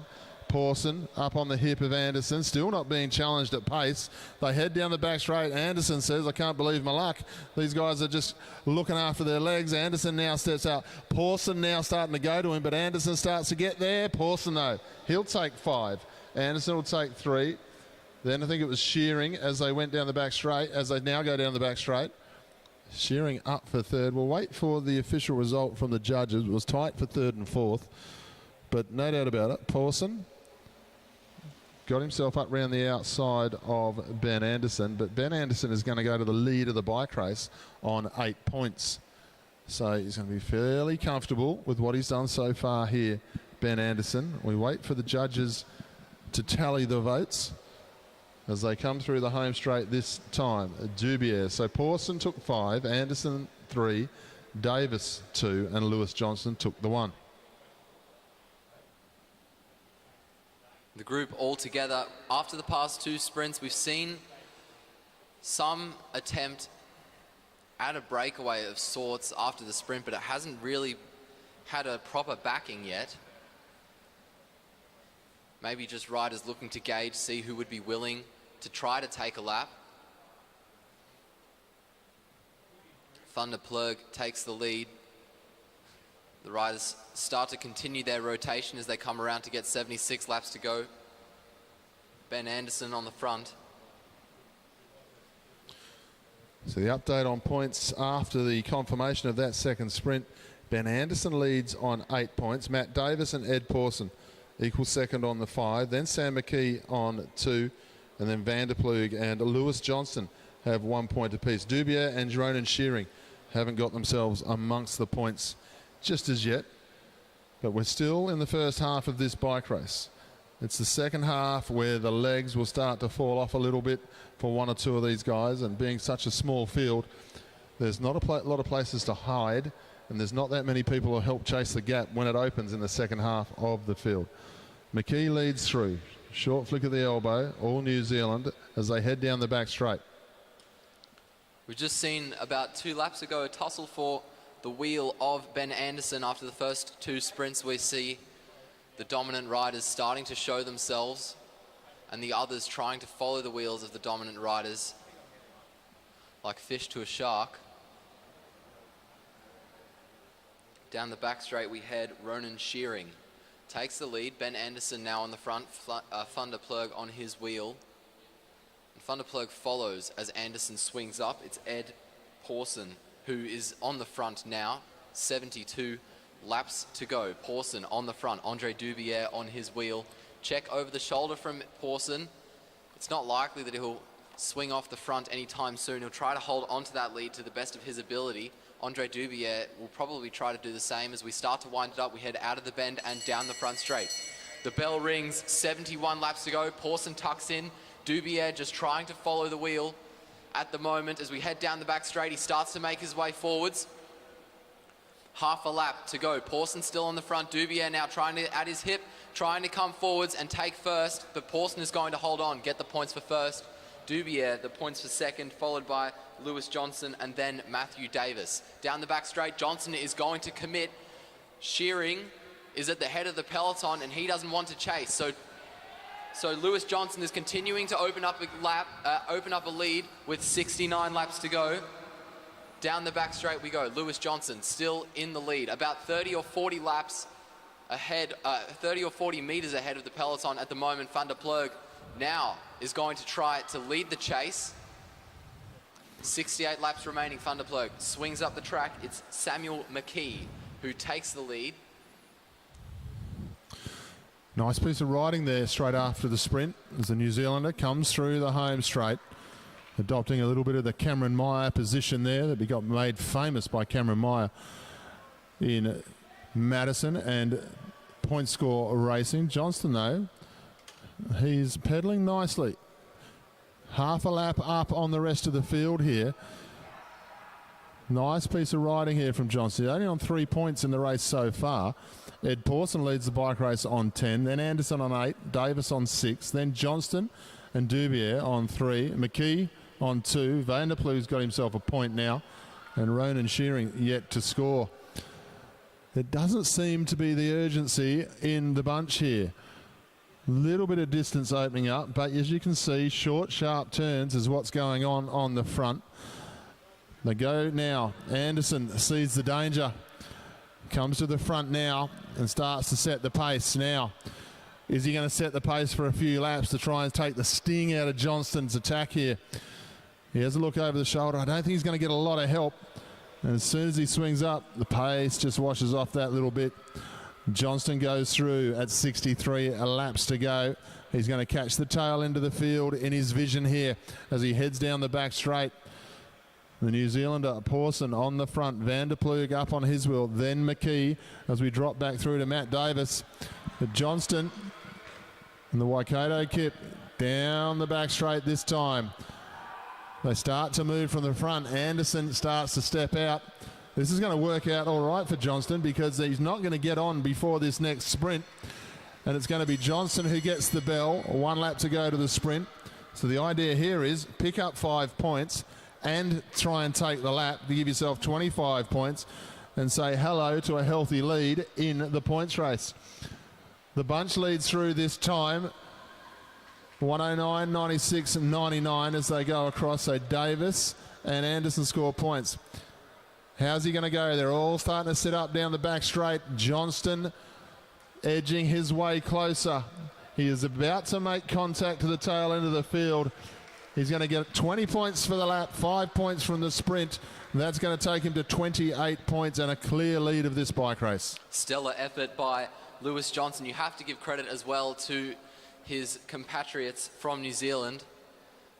We saw a lot of them reluctant to chase. Ben Anderson had a few goes at trying to instigate some sort of cohesion in the peloton, but the Kiwis just weren't letting it happen. It really helped Lewis Johnston in his efforts to make his way onto the back of the peloton. The points have been updated. Lewis Johnston 13 points ahead of second place. Edward Pawson in second on 10. Benjamin Anderson in third on 8. Matt Davis on 6. Andre Dubier on 3. Sam McKee on 2. Hayden van der Plurg on 1. And Ronan Shearing, the only one yet to score a point, in 8th. Shearing now on the front. What a difference a lap can make there, Etienne, like Lewis Johnston has thrown the cat amongst the pigeons. Still got 56 laps to go, though. But the way that Lewis Johnston took that lap, he looked very comfortable indeed. He had no cohesion for a chase set up from the bunch at all. So he'd be feeling pretty happy about himself at the moment. Because one thing I think you can pretty well guarantee is the next attack that goes, I think there's going to be a few people who chase it. Bike racing 101. Everyone tends to let one go if the pace isn't on in the bike race. But when the next one goes, all of a sudden, you have a bunch who's trying to protect their lead, which they don't have just yet. Plays into the hands of the race leader. The race leader is rider 108 as he swings up down the back straight, gets out of the saddle just to stretch the legs. Looking good here, Lewis Johnston. They'll come round this time with 54 laps to go. Pawson up the track.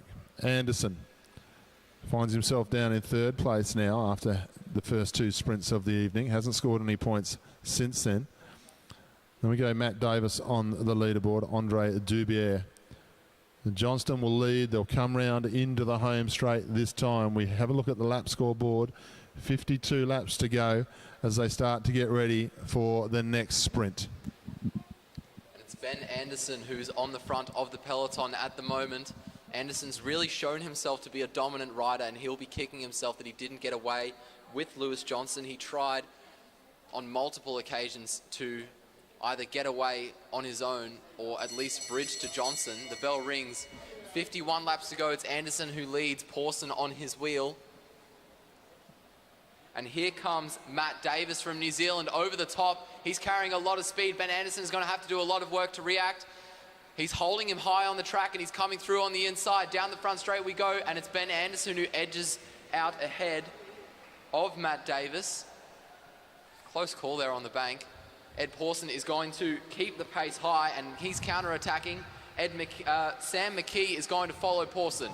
49 laps to go. We've got a small break of 2 riders. Pawson is keeping the pace high. It looks like he's definitely going to commit to this. Sam McKee is on board.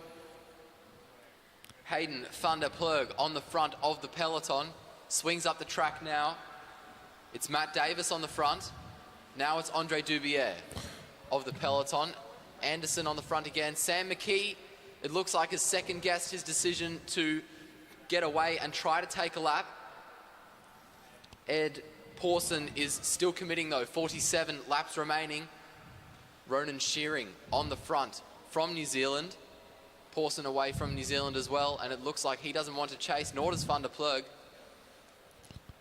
Well, coming to the home straight this time, Pawson, he's having a look over the shoulder, but you can see it's a little bit tougher, this one. Lewis Johnson was definitely moving that little bit smoother as he went away. There's a little bit of indecision in the bunch. 1 or 2 riders decided to chase. Then 1 or 2 riders decided just to not bother too much. That sort of upset the apple cart to the pace that Ed Pawson can set here. One rider who didn't chase when he first attacked was the leader of the bike race, Lewis Johnson. He swung straight up the top of the track, biding his time, knowing fully well there's a long way to go. If he's not the first one to chase, that means everyone else should panic themselves into starting the chase. Well, that's sort of happened, because what's happened is half the bunch are starting to do relatively hard turns, half the bunch are. But what it's doing is it's keeping Ed Pawson's attack somewhat at bay. And what I mean by that is he's only got the half a lap so far. He's doing a great ride. Don't let me discount the ride of Ed Pawson. But when you do make a move like this in a points race, you want to get that 2/3 of a lap really quickly, because that's when you start to get out of sight. They start to look across the track. They don't see you, and you start to sneak up. As you can see here, Pawson, he's doing it the hard way. There's 42 laps to go. He's putting himself in a nice position for the next 5 points as he heads down the back straight. Next time into the home straight, he'll get 1 to go. The bell rings for Pawson now. He's still gaining on the peloton. Ben Anderson on the front of the peloton at the moment as they make their way around, and he's gaining very quickly, or he has gained very quickly over the past 2 laps. 41 laps remaining. The bell rings for the peloton now. Anderson still on the front. Van der Plug on his wheel, checking over his shoulder. Sam McKee is going to have a crack as they head down the back straight. Anderson winds it up, making it as hard as possible for the other riders to come over the top of him. He's holding on to his lead. Van der Plug is going to have a go, but Anderson will hold on to second. 40 laps remaining, 39 laps remaining for Ed Pawson at the moment. The gap has opened up again, and as Matt was saying before, this is going to might end up not turning out that well for him as he starts to fatigue. Half a lap is about the gap between himself and the peloton, and that was the case maybe about 5 or 6 laps ago. You see what's happening now. The gap opened up just after the sprint. Everyone taking part in the sprint. But now the pace going out of the bunch. That last sprint started to hurt a few because there's a few guys missing out on points. They're trying to play catch up. They know there's somebody off the front. They have a look over the shoulder. They swing up. Van der Plug leads down the back straight. It's almost like they're riding in a different bike race as they leave the back straight, because as they come into the home straight this time, no pace on in the bunch, short turns, and I keep silent because Ed Pawson has taken the lap. He will get 20 points and go to 39 points all of a sudden, ladies and gentlemen. And as soon as he does, the man who took the first lap of the night, Lewis Johnston, has got himself into that beautiful time trial position, and he starts to go off the front. But the bunch, you can guarantee they'll try and chase for a few laps here. But as we saw when Pawson moved off the front, there's a lot of legs in there starting to get very juicy with lactic acid.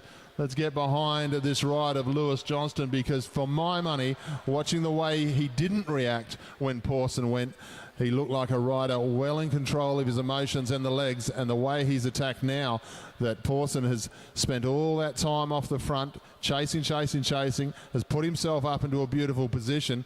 I don't think Lewis Johnston was bothered at all. I think he knows how well he's going. He knows how the bunch is going. And have a look at this. Lewis Johnston is out to a half lap. And more importantly, he looks like he's riding down the shops to get himself a Mars bar. He is cruising, this kid, in the home straight. The bunch in the back straight, no pace on whatsoever. There's a number of riders in there. Got no real reason to drive the breakaway either. No one being stopped from chasing. They'll come up 32 laps to go this time, which means next time it'll sound for the man off the front now. Doesn't want to make contact with the bunch at all because he'll miss the 5 points possibly. He makes the junction on the back of the group. Now the commissaires will tell us who's on the front of the group, because Johnston's back in the field. There's the front there, Shearing. Past him was Davis, and then we go back to Anderson. So the judges will reconvene and they'll bring us up to speed on who gets the 5 points, because Lewis Johnston, as you'll see on the scoreboard, he gets 20. He's now on 48 as the pace goes up at the front of the group again. Everyone a little bit confused inside the bunch. The judges, they know what they're doing. They're just crossing T's, dotting I's, making sure the 5, 3, 2 and 1 goes to the right people, and it does indeed. Ronan Shearing gets the 5, Matt Davis gets 3, Ben Anderson gets 2, then Hayden Vanderploeg gets 1. Lewis Johnston is back to the lead of the bike race on 48 points. Ed Pawson on 39, then Ben Anderson 18, and Matt Davis on 12. Everything to race for. They'll come round this time with 27 laps to go. This has been a good display by these two young New Zealanders. It's Pawson on the front at the moment. Andre Dubier now makes his way through as Pawson swings up. He's pulling a short turn. Lewis Johnston on the front. Behind him, it's now Matt Davis taking the lead. Ben Anderson coming through. Anderson has really shown so much dominance at the start of the race before the breakaways started happening. And the teamwork by the New Zealanders has really got in the way of his success at the moment. Absolutely outstanding riding by Pawson and Lewis Johnston, and good teamwork from their compatriots. Andre Dubier on the front, Ben Anderson in the lead, makes his way up the track. Pawson following the wheel of Johnston onto the back of Matt Davis. Davis now out of the seat down the back straight. There's a surge, they bunch up. Nothing too dangerous. Anderson on the front now. Sam McKee comes through, surge in pace when Sam McKee reaches the front, but he swings up. Ronan Shearing takes the lead. Now it's Vanderploeg on the front. Down the back straight. Lewis Johnston moved up onto the wheel of Ronan Shearing from about the middle of the group. Now the entire peloton is sitting pretty high. No one really looking to take a turn. Ed Pawson on the front in the lead at the moment. And now Vanderploeg makes a move. Pawson quick to respond. The entire group looking pretty comfortable, except for Matt Davis letting a gap open up ever so slightly. We head around the bend and into the finishing straight. Everyone is back together. The group sits up. Lewis Johnston makes his way up the track now. Ronan Shearing now in the lead. They'll come into the home straight this time for the bell lap. Shearing on the front, Johnston follows him.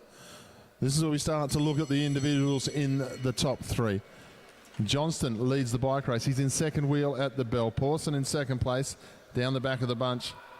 And then even further back is Anderson. They step out this time. Shearing out of the saddle. Going to drag Johnston through for an easy 3 points. He won't be worried about Shearing. Shearing can have the 5 points, he says, because I know he's a long way down the field, and I'm going to extend my lead here by 3 points, because he would have looked over the shoulder and seen where Pawson and Anderson were. So another 3 points to Lewis Johnson, and that'll put him up onto 51 points in this bike race. That is impressive, and when you think 40 of those points have come from taking laps, there's only 11 points scored in the actual sprint so far, and we've got 2 sprints to go. Johnston leads on 51, Pawson 39, Anderson on 18, then Davis, Shearing, Vanderploeg, McKee with some work to do to get themselves up into the medals. Anderson's got a nice little buffer of around 6 points to Matt Davis, so he'll be looking after the legs, making sure he gets inside these last 2 sprints. Andre Dubier on the front. We saw him try to have a go when he counter-attacked the sprint last time. Nothing really came of it. Pawson now makes his way up the track. It's Sam McKee who leads the group, looking pretty comfortable. We've calmed back down. Lewis Johnson just following, not really taking many turns at the front. He might be trying to save his legs, or he's just relaxing because he's happy with what he's done so far, and he's confident that that will get him at least a medal. 16 laps remaining.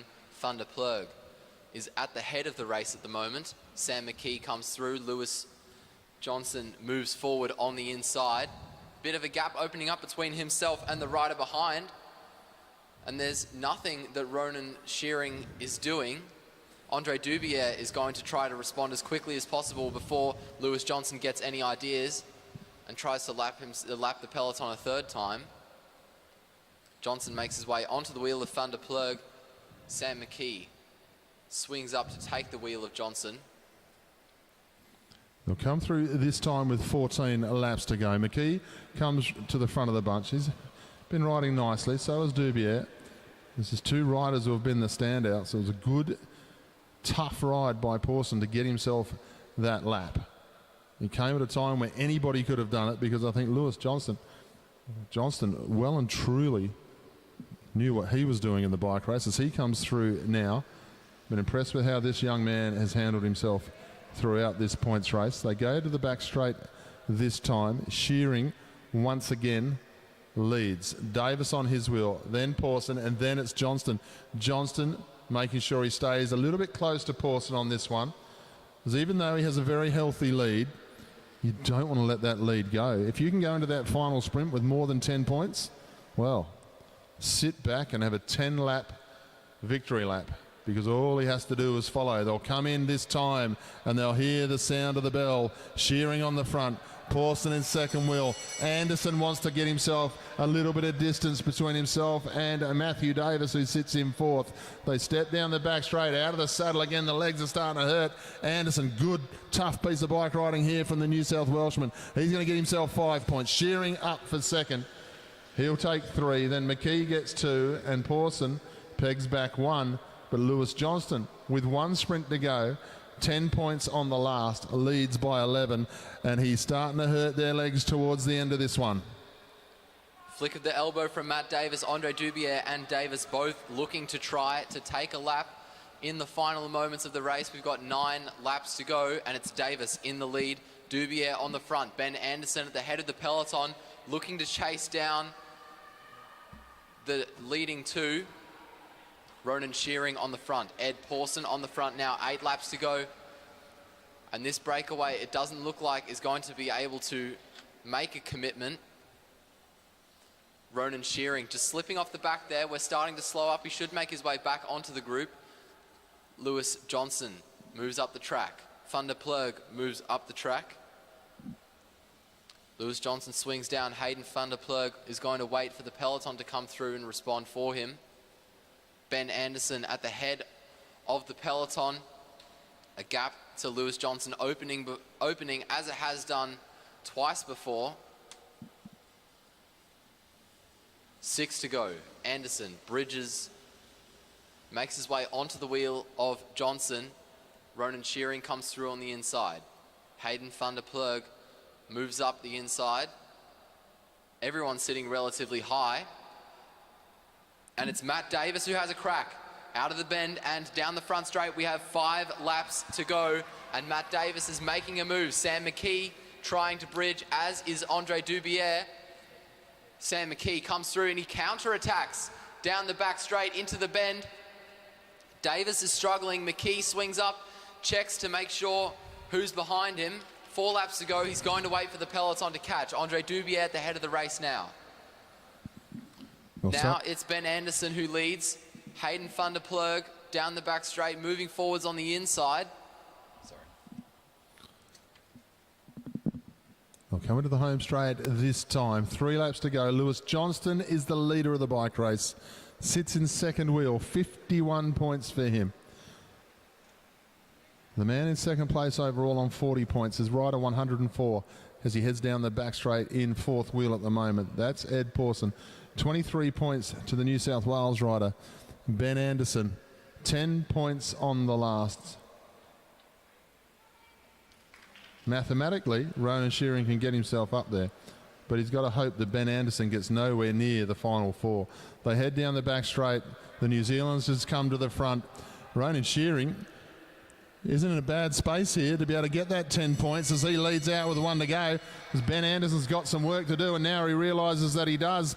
They go down the back straight. Shearing leading for 10, but he's going to be reeled in, and it's not going to happen for him because the man up round the outside is Lewis Johnston. Put your hands together. He's going to finish with 61 points and take out the Oceania Junior 19 Points Race Championship.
And there on the screen you have the final results. Lewis Johnston on 61, Edward Pawson on 40, and Benjamin Anderson on 27. Make your top 3.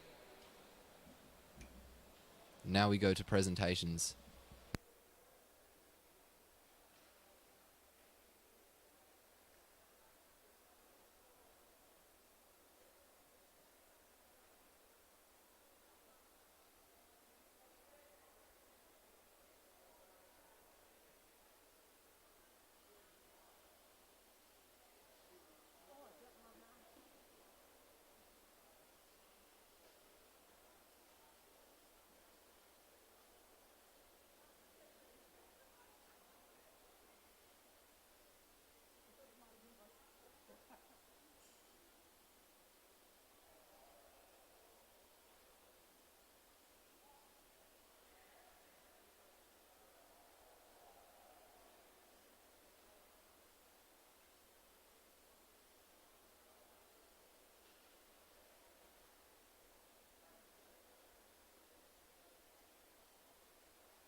We're going to start our presentations with the junior men's points race.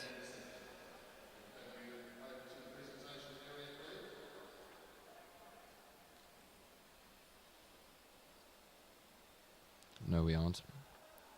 We're going to start with the elite, the under-19 women's scratch race.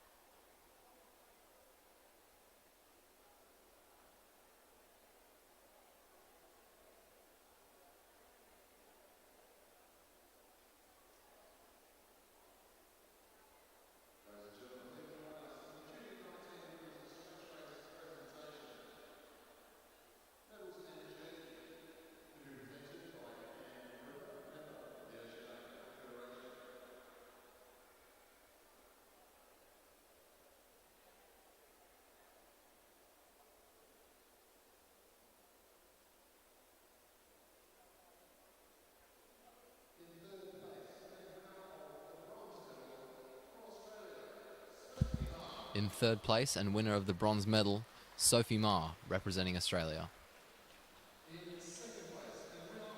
In second place and winner of the silver medal from New Zealand, B. Townsend. And in first place, winner of the gold medal and Oceanic champion, representing Australia, Lucinda Stewart.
Up next, we have the under-19 men's points race.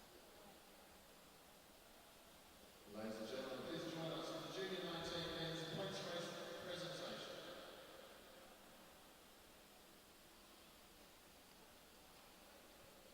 In third place, winner of the bronze medal from Australia.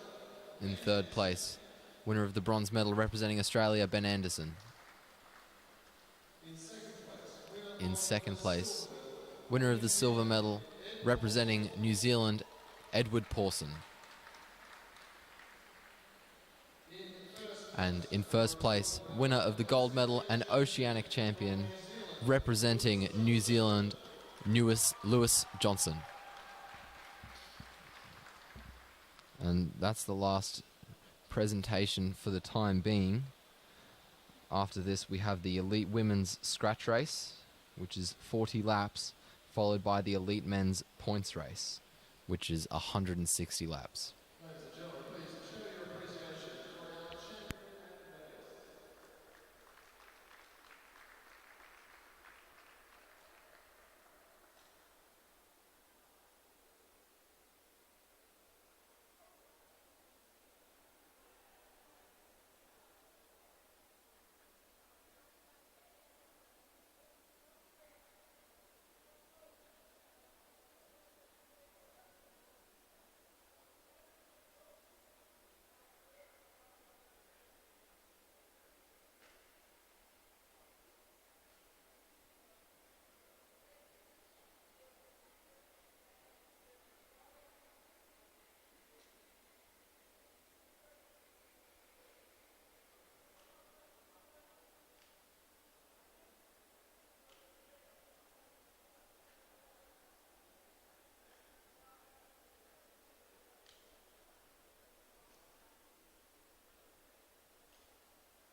The whistle goes. We are underway for the elite women's scratch race. On the front, it's Ella Wiley from New Zealand.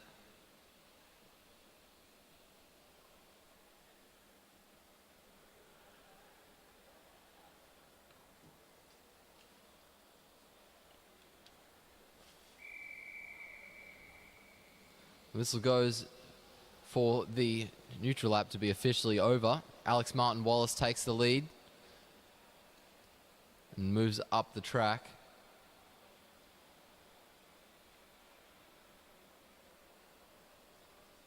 Now it's one of the New Zealanders in the front at the moment. 39 laps to go. Nicola McDonald leading now. Now it's Sophie Edwards.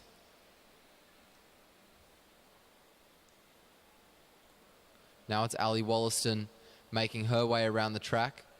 Moves up the track, and one of the riders from South Australia is on the front. That's Ali Anderson. Now it's Dahlia Haynes. Short turn from Dahlia Haynes. Sophie Edwards moves up the track. Ella Willie now in the lead. Alex Martin Wallace really starting to pick up the pace as we get 37 laps to go.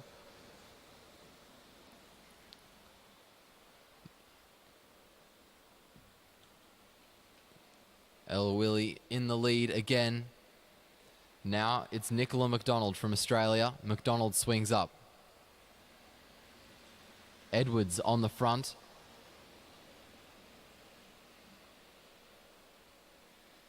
Now it's Ali Anderson. Anderson checks over her shoulder. Dahlia Haynes pulls a very short turn, the second time in a row. Alex Martin Wallace takes the lead. Moves up the track, and Sophie Edwards comes through. Now it's Prudence Fowler who leads them around.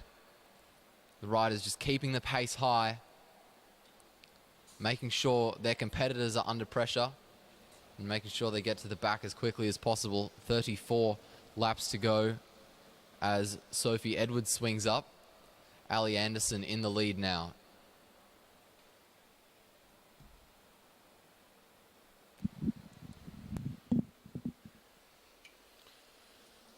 Short, sharp turns. Order of the day. Alex Martin Wallace back near the front again. So head down the back straight.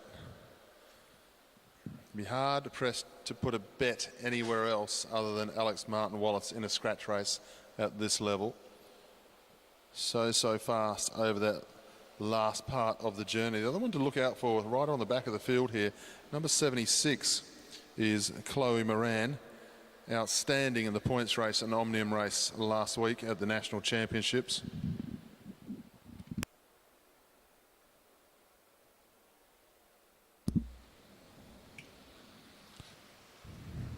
Dahlia Haynes goes through, swings up, short, sharp turn. Once again, another very good scratch race rider, Dahlia Haynes, junior national champion in the scratch race.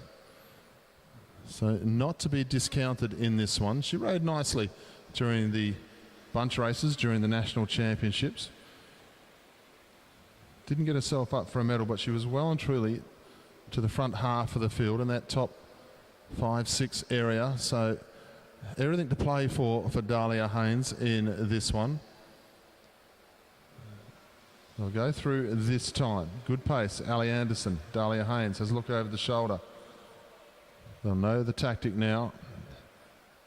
Martin Wallace goes back to the front. Chloe Moran on her wheel.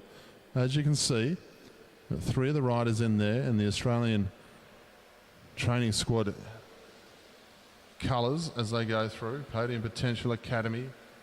The training kit also for the Australian cycling team. The yellow and blue and yellow. As we've said before throughout the telecast on the live stream and also here at the venue, there's a very big door that is open in the Australian Elite Endurance women's track team. A number of riders retired after Tokyo. And a couple more decided to take out road careers, take on road contracts. So you've got Georgia Baker and Alex Manley over in Europe racing. And of course we saw the retirement of Annette Edmondson, and a little bit earlier before that Amy Cure. We don't have her here tonight, but of course Maeve Palouf, a very big part of the endurance program in Australia, won the pursuit at the National Championships the other day. We'll go through this time. Good to see Nicola McDonald there, her Rock Salt team kit as they go down the back straight. Nicola McDonald, she had a very nice National Championships as well. We'll come to the home straight this time. It's New Zealand who decide the pace isn't hard enough. And Ella Wiley, heading down the back straight, has lifted the pace beautifully here.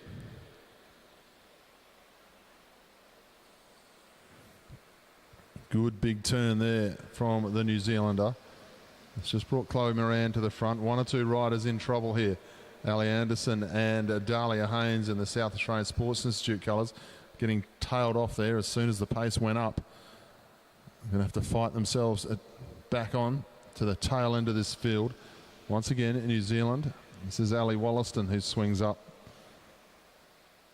Wiley down the back straight. We start to drop the pace just a little bit here as the two South Australians get themselves onto the tail end of the field. They'll come in this time with 21 laps to go. Don't forget, we've got the elite men's points race to come after this, 160 laps. Expect that to be one of the fastest races you'll see here this week. The National Championships last week and the Australian Championships was one of the fastest points races we've ever seen in this country, and tonight we add those riders to the New Zealand riders, so I expect to see an even faster event.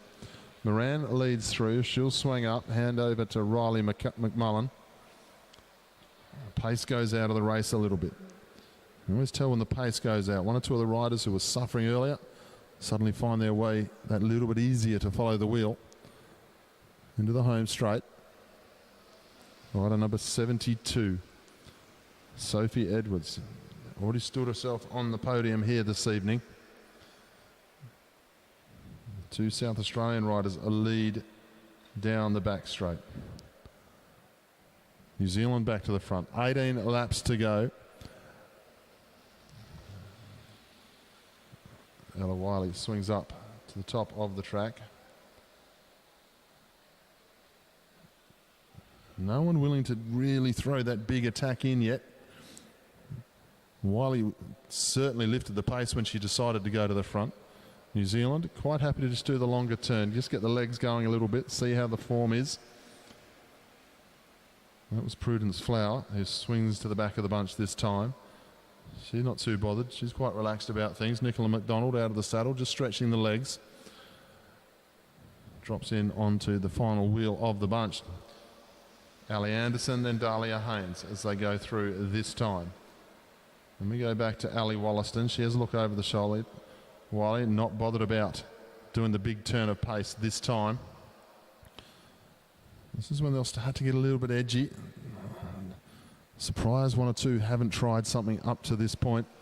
No element of surprise from going off the front. Need 3 or 4 riders just to really rev up the pace here to put one or two of the sprinters' legs in trouble. We know the speed of Alex Martin Wallace. Surprised one or two riders haven't tried to do something about that. Maybe they can't. Big weekend of racing still to come. Lots of races to get involved in here for our elite women endurance field. It's only a small field as well, so makes that a little bit more difficult. Nowhere to hide as I'll go through 13 laps to go. Prudence Fowler swings to the top of the track. McDonald quite happy to move up very quickly indeed. A number of these riders you'll see in the road events next week at the Oceania Championships. Nicola McDonald is one of those who will really be looking forward to the road racing. Once again, Dahlia Haynes, short sharp turn down the back straight. Got to be careful letting one or two of these riders get closer to the finish. There's a couple of very fast bike riders in there who are in a little bit of trouble in the first half of this race, but they are still following wheels, still very attentive, putting themselves into the right position. When you've got the sprinters on the rope, well, sometimes you just have to give the attack that lap and a bit more. Make sure that they really don't come back into the fold, because you let a sprinter inside that 10 laps to go, they get that sniff, they hear that bell, and they turn into different beasts. It's all about getting to the finish, being able to unleash that sprint finish over the last lap and a half. They'll come through this time. Riders starting to find the wheel they want to follow over this last little wait. 9 laps to go as they go through. Ali Anderson, South Australian rider in the Institute of Sport colours, just drops down to the back of the bunch. She was in trouble when the pace went up early in the race, but here she is coming in now with 8 laps to go, and she's being right to the forefront, the rider in 4th wheel. They'll go through this time.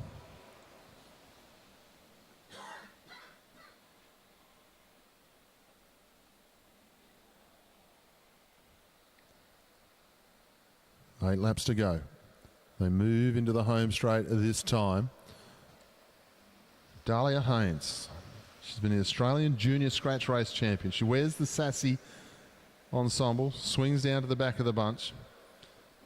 The fact that she's still there at this stage of the race is a dangerous, dangerous sign for 1 or 2. She knows what to do in the final couple of races.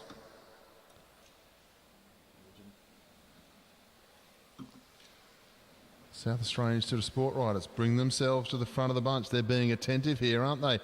Making sure they keep moving near the front. As you can see, 1 or 2 other riders are just starting to play the cat and mouse game down the back, starting to line up on the wheels. The Australians will know the better New Zealanders. The better New Zealanders will know the Australians. They'll know who they want to follow. Alex Martin-Wallace, she might be selling tickets for that back wheel in the next couple of laps as they all go to the top of the track, and now the move starts. I think it might be Sophie Edwards who's decided to get on with affairs at the front here. Indeed it is, and Ali Anderson's gone out after her. Straight up on the wheel here is Riley McMullen. Then New Zealand, and we go back to Chloe Moran, Nicola McDonald. Dahlia Haynes done a good job to get herself to that point of the race, but the pace has gone up, and Edwards is happy to be setting it. She has a look underneath the shoulder, sees that it's Ali Anderson. Thought twice about going on with it there. Now they start to move from the back. They're going to get 2 laps to go when they come through this time. Everyone moving forward, trying to get into a better position. Up round the outside, Alex Martin-Wallace has brought herself to the front. Has she brought herself too early? They go down the back straight this time. Edwards, Martin-Wallace. Up round the outside is Nicola McDonald with a flyer. Up round the outside, Nicola McDonald's going to drag them through to the front here. On her wheel as they go down the back straight is Ali Wollaston. Chloe Moran going with her as well. New Zealand, Australia, New Zealanders too strong. Ali Wollaston into the home straight. She's going to hang on and take the scratch race.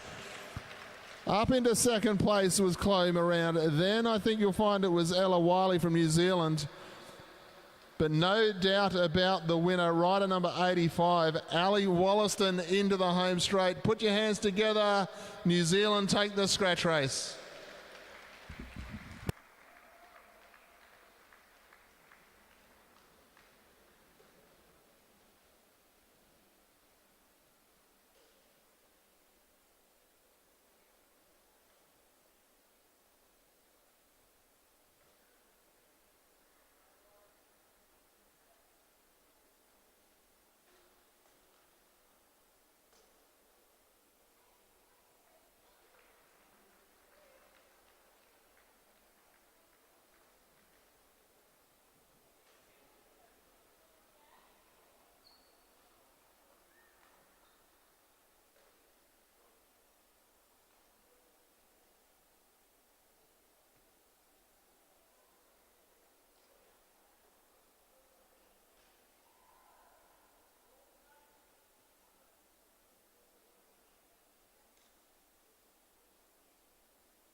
So the final result, ladies and gentlemen, Ali Wollaston from New Zealand, Chloe Moran from Australia, Ella Wiley from New Zealand. Then Riley McMullen, Nicola McDonald, Selena, Alex Martin Wallace, Ali Anderson, Sophie Edwards, Dahlia Haynes.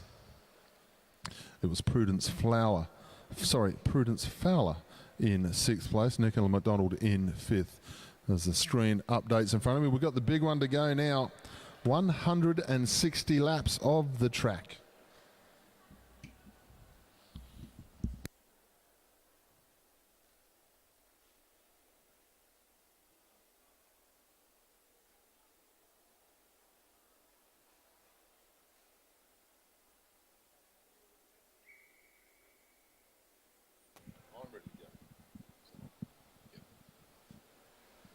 Okay, the whistle goes, and it is Dan Bridgewater from New Zealand who leads them down the back straight to start off.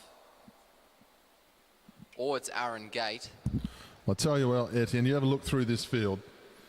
Mitch McGovern in there, Angus Miller, but we've got, as we look through the field, number 49, he's one to have a look at. One rider we haven't seen here, Aaron Gate, the New Zealander. Fantastic to have Aaron here at the championships. But we've got Graham Frisley, Connor Lay, James Moriarty, Oliver Bledden. As we have a look through the field here, Rowan Hayden-Smith is in there, Dan Bridgewater. And here he is, number 10 is the rider I was looking for, just confirming that he was on the start list, and he's just swung up from doing the turn, the new Australian points race champion. We saw this race last week, 160 laps, and I'll tell you what, it started out just like this one is, and it never slowed down. That was Liam Walsh there swinging up. This is his kind of race. He likes his high-speed endurance races. And down the front straight now, after pulling a short turn, is number 12. Looks like Dev Gruhl. Aaron Gate on the front now from New Zealand. You can tell by his iconic blue shoes. Short turn from James Moriarty from Australia. Kurt Ether now moves up the track. Short turn from the Kiwi behind him.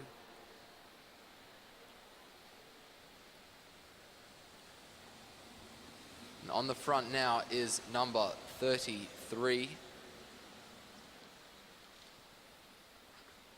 Very quick turns. Liam Walsh moving up the front now as well again.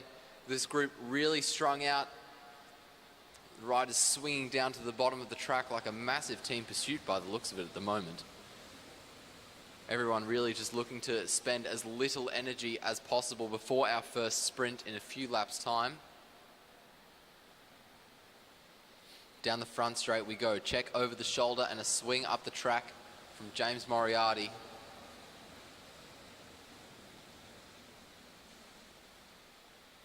Short turn from Kurt Ether again. Go back to New Zealand dominating the front.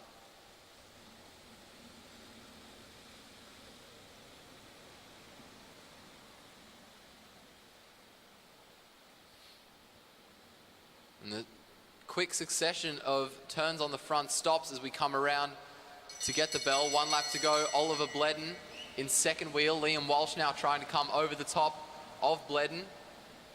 Down the back straight we go. Walsh is in the lead. James Moriarty looks like he's going to try to make his way forwards. He was pretty far back. I don't know if he'll get there. Down the front straight we go. Liam Walsh will hold on and get the first sprint win of this race.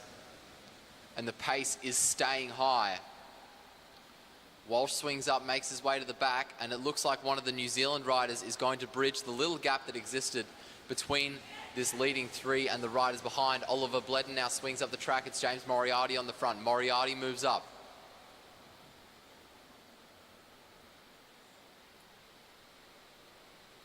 Kurt Ether now leads after Tom Sexton swings up the track.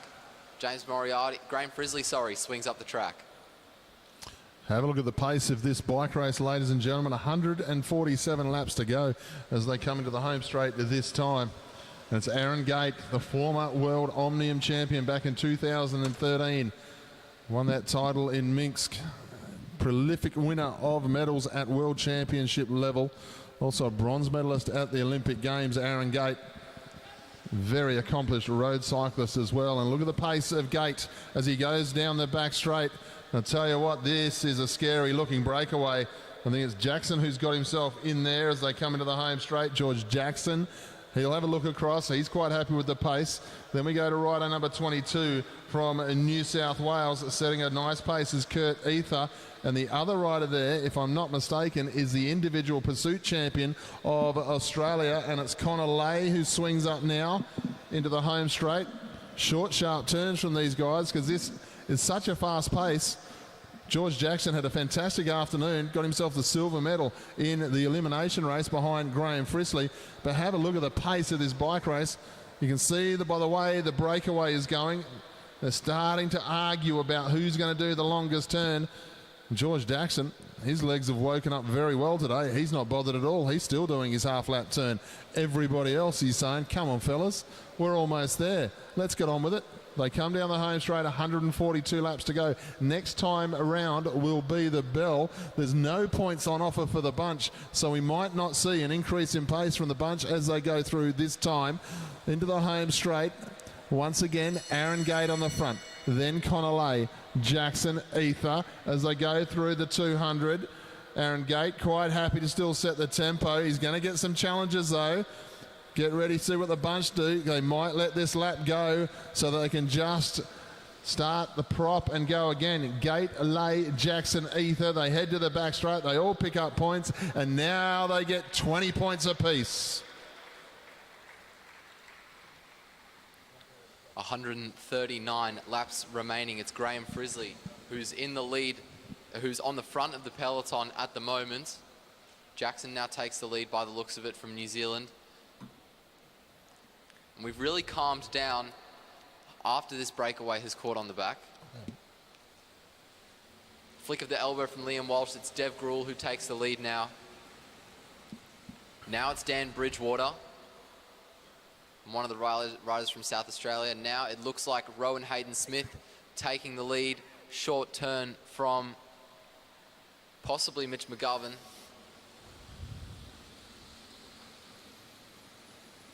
Aaron Gate swings up the track. Connor Lay swings up the track. Kurt Ether now on the front. Updated points there on the scoreboard. Aaron Gate took the 5, Lay took 3, Jackson 2, Kurt Ether takes the 1. So we'll go to the updated points. Aaron Gate leads the bike race 25, Connor Lay 23, George Jackson on 22, and Kurt Ether on 21. 135 laps remaining. It's James Moriarty in the lead. Liam Walsh on his wheel, followed by Dev Gruhl. Gruhl now swings up the track. And it looks like he's going to... It looks like James Moriarty trying to rejoin the peloton towards the middle. Short turn from Connor Lay on the front meanwhile. Kurt Ether now in the lead. Flick of the elbow from him as he moves up the track.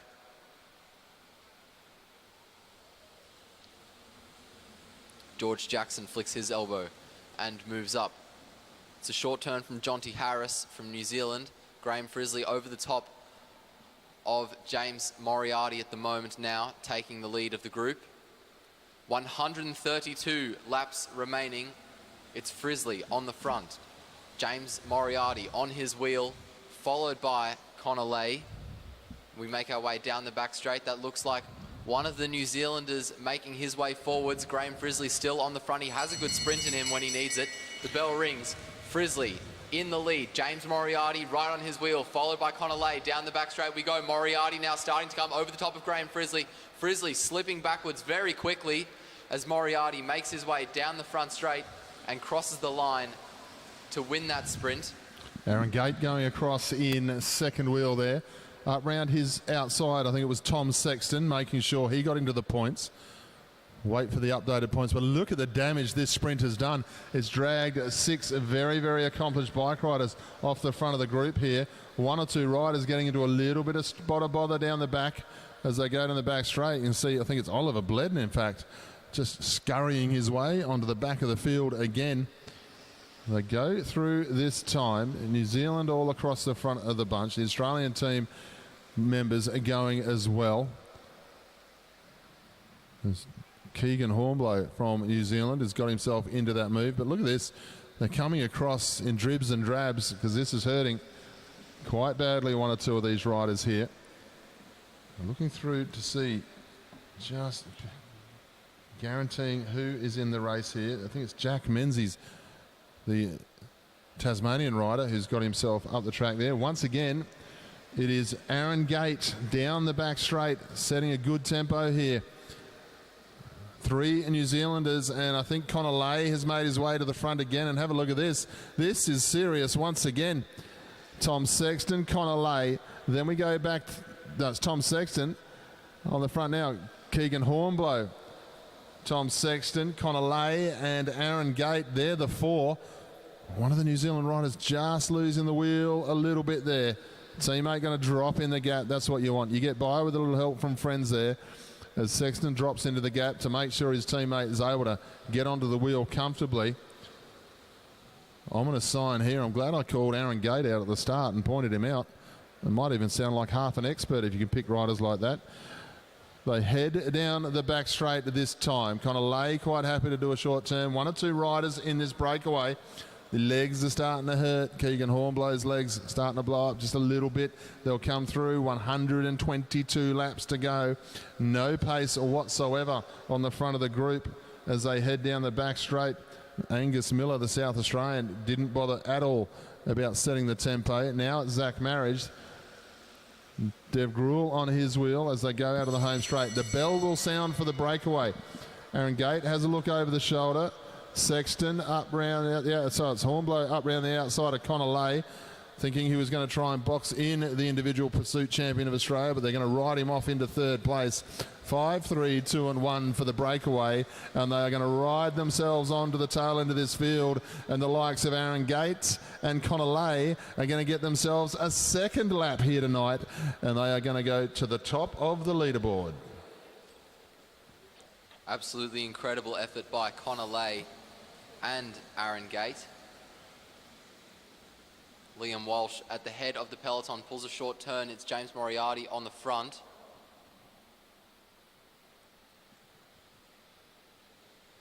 And the group returns to its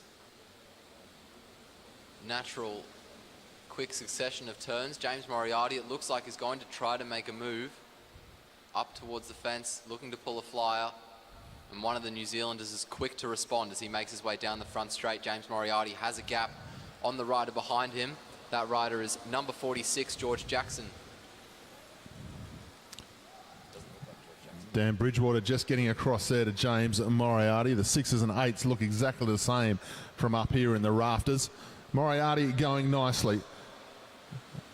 Moriarty swings up, makes his way onto the wheel of Dan Bridgewater. I think they've been joined by Aaron Gate again. Indeed. Because I think he was just sick of the coffee ride that was happening behind him. Aaron Gate doesn't seem to be happy. Aaron Gate doesn't seem to be happy unless he takes 3 or 4 laps here tonight. He is playing with this field, believe it or not. Because look at this. Look at around the track. There are riders going out the back door here who didn't go out the back door necessarily in the National Championship last week. So this race, the pace of this race is just a little bit quicker than what we saw last week. Oliver Bledden just coming back onto the back of the group here, suffering tonight, unusual for him. Big couple of days are still to come of racing. Omnium, scratch races, teams pursuits. George Jackson, very impressed with the way he rode the elimination this afternoon. Commentator's favourite. When your hair is that long in the bunch, we can pick you out easier. If you want to get picked out by the commissaire, wear bright blue shoes like Aaron Gate is, have long hair like George Jackson, and make sure you're at the front of the bike race. The man who's at the front of the bike race is James Moriarty. He swings up in front of Connor Lay. And for the first time tonight, the pace goes out of the field just ever so slightly because they're getting ready for the next sprint. And they come up to the home straight this time. Jackson Gate up round the outside very nicely indeed. Connor Lay drops the hand down and says to Frisley, mate, just go and sprint yourself. I'm not getting out of the saddle to do this one. into the home straight. Jackson and Aaron Gate. They have a look over the shoulder. They might have a word with each other, these two, and just get on with the job at hand as they head down the back straight. New Zealand all over this one. Aaron Gate leads George Jackson. It looks like Fritzley on the front is being left to do the rest of the chasing. I don't know how much help he's going to get. Pace not being slowed down, but it's not being dragged forward. Connor Lay sees the danger here, moves up round the outside. Doesn't appreciate the move from Tom Sexton as he swings up with Connor Lay. So Aaron Gate and George Jackson. George Jackson, a little bit lackadaisic in his turn there. They take Gruel out of the bike race as he goes down the back straight. Half a lap up, Aaron Gate. Well, I called Josh Duffy to win the National Scratch Race Championship last week before they went to the line. I wish I'd put money on that. Same thing again is happening for me. Aaron Gate called his name at the start of the bike race before they'd done anything, and here he is heading towards the third lap he may take here this evening. Where's the TAB when you want one? When cycling at the TAB when you need it. Aaron Gate leads through. George Jackson up on his wheel as they head down the back straight. There is no chase from the bunch. They've not slowed down. They're just not chasing. There's just not the firepower left in the bunch here. They're going through the motions. Short turns at the back of the bike race. One or two riders surprisingly leaving the track. Graham Frisley, we saw a fantastic ride from the elimination this afternoon. He won that one, but hasn't woken up the best here this afternoon. Gate and Jackson, they don't have that look of slowing down. They have that look of, where's the bunch? We'll have a look across the track. We don't need to take a lap within 10 laps. We can sit out here a little while because you know what? We're cruising. This is easy for us. Gate looking very comfortable at the moment. Connor Lay just swinging up for the peloton. Short turn from Kurt Ether. Rowan Hayden-Smith really looking like he's struggling as well. The New Zealanders really helping out their compatriots on the other side of the track, really disrupting the efforts of the Australians to make any attempt to bridge. And in the 3 or 4 turns that the Kiwis have just done, Aaron Gate and George Jackson have made up about a quarter of a lap. They get the bell. Another sprint. George Jackson on the wheel of Aaron Gate. Half a lap to go for him. And around the bend they go.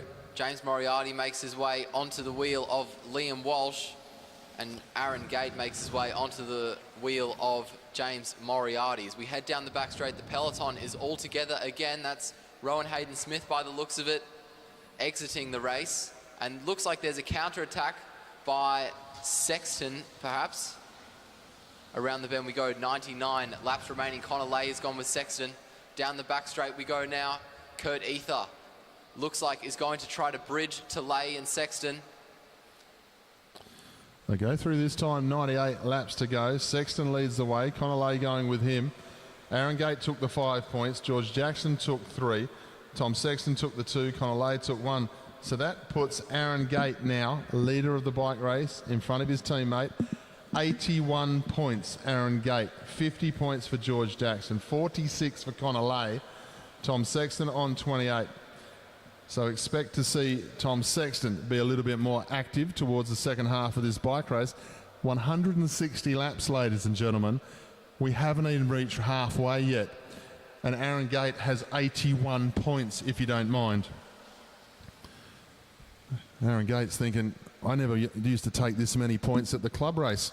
Here we are at the Oceania Championships. The man is on some form. Remember, this man was world champion back in 2013. He's certainly not old now. I think he's the best part of 31 or 32 is all Aaron Gate is. But my goodness me, he has shown some stuff here this evening in the first half of this bike race.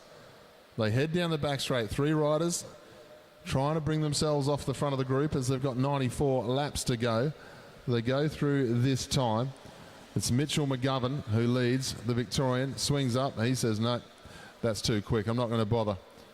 Dan Bridgewater was the New Zealander who was with him. He swings up and says, no one's here with me. And it's the blue shoes that come back to the front of the bike race, and those blue shoes are attached to one Aaron Gate. 93 laps remaining, and it's Angus Miller who swings up. Liam Walsh pulls a relatively short turn. It's Kurt Ether now in the lead. And Liam Walsh just making his way onto the wheel of Aaron Gate, trying to perhaps get himself in a more ideal position in the likely event that Aaron Gate has another crack at taking a lap, in case he gets bored or something. Jack Menzies, by the looks of it, swinging up off the front. Mitch McGovern now in the lead.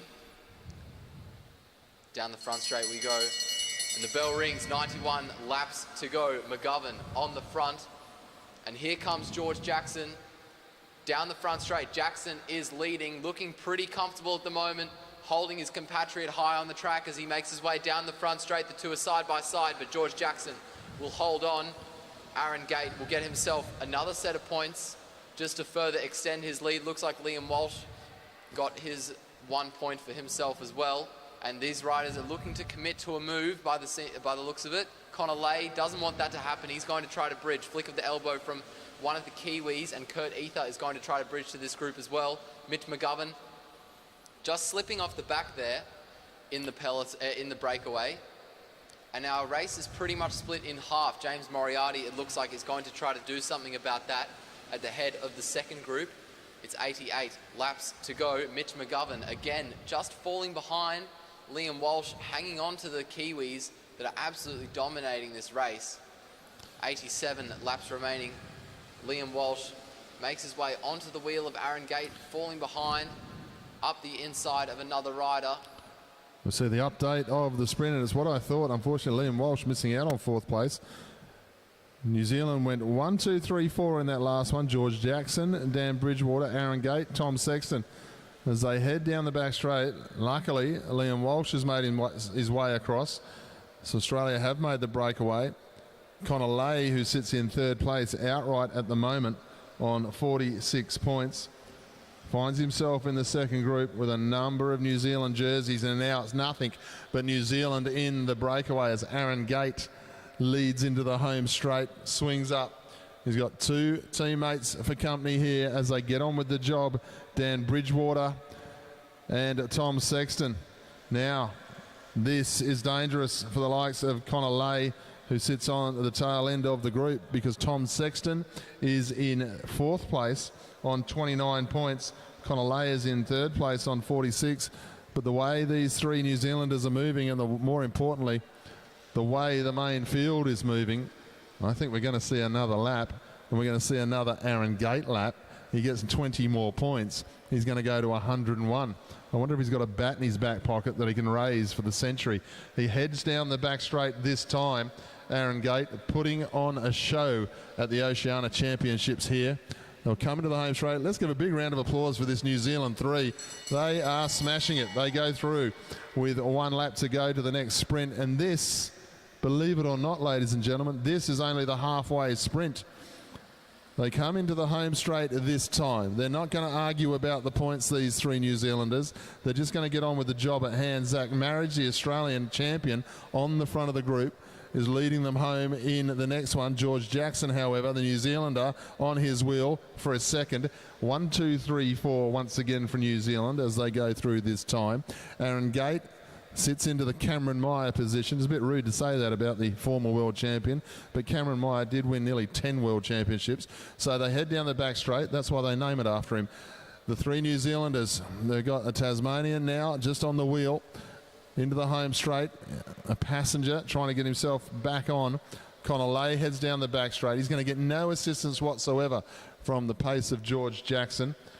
As they go through the back straight now, these three New Zealanders, I give it about another 2 laps at the absolute maximum before the lap will go again. I'm being generous. It's going to happen this time round as they head down the back straight. Liam Walsh lifts the pace to no avail. He's just trying to close down the next New Zealander who's attacking. Another lap has gone.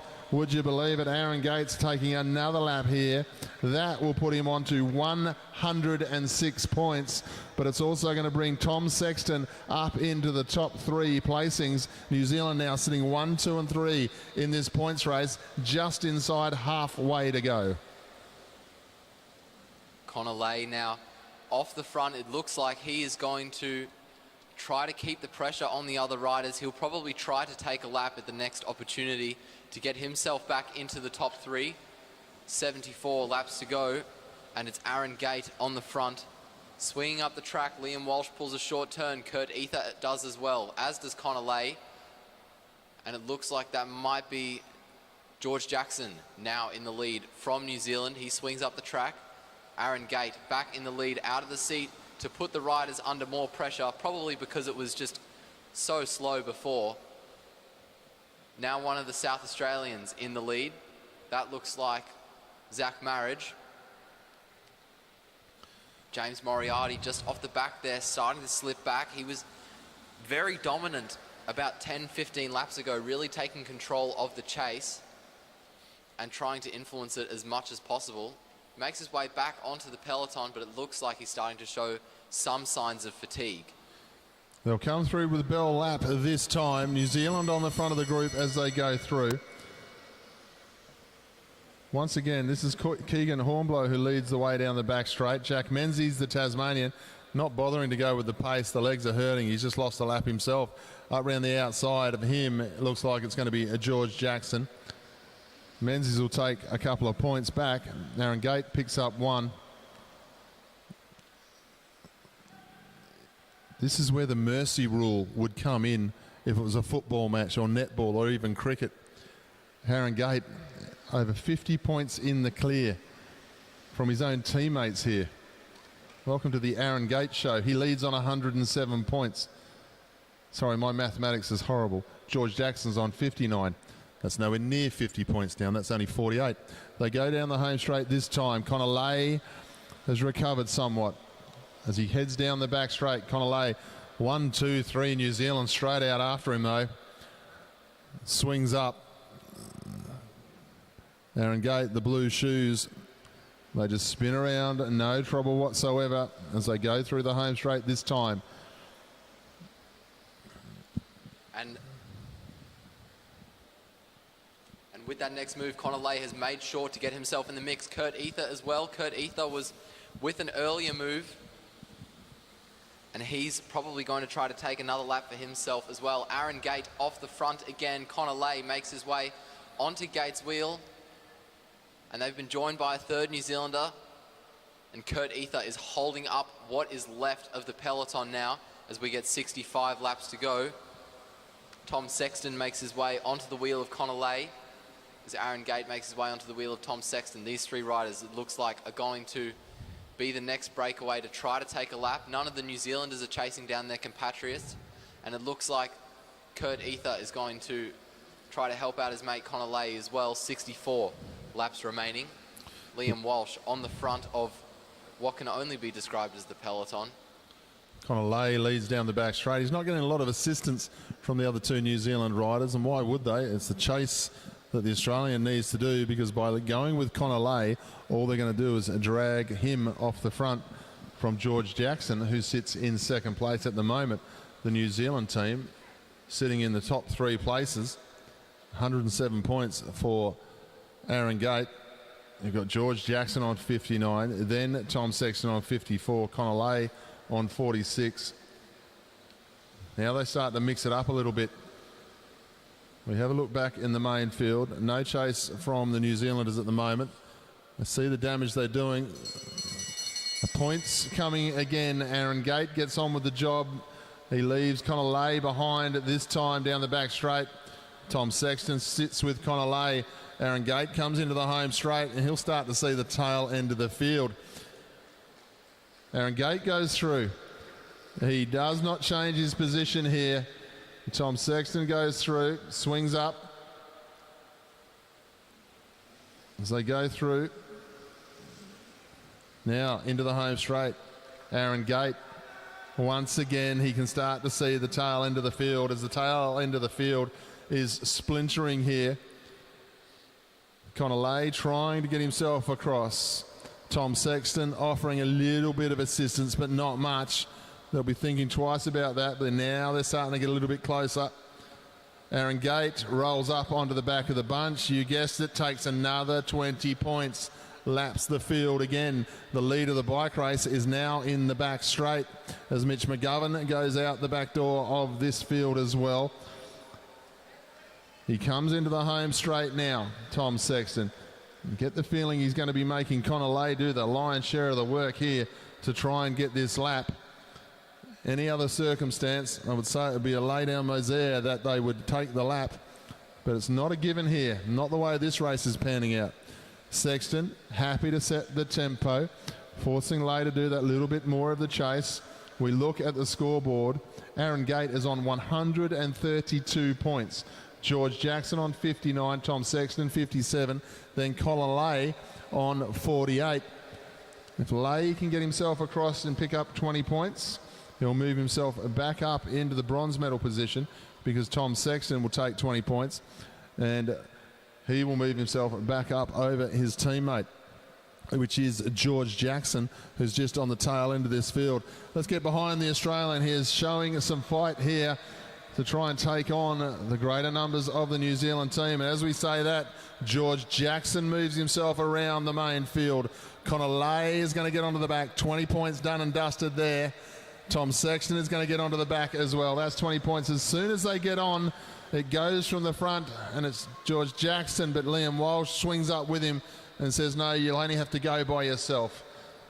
Update of points now. 132 for Aaron Gate. Tom Sexton on 77. Connor Lay on 68, George Jackson on 59. But the way that George Jackson sprints here tonight, there's a fair bit of work to do for the Australian Connor Lay in that third position at the moment.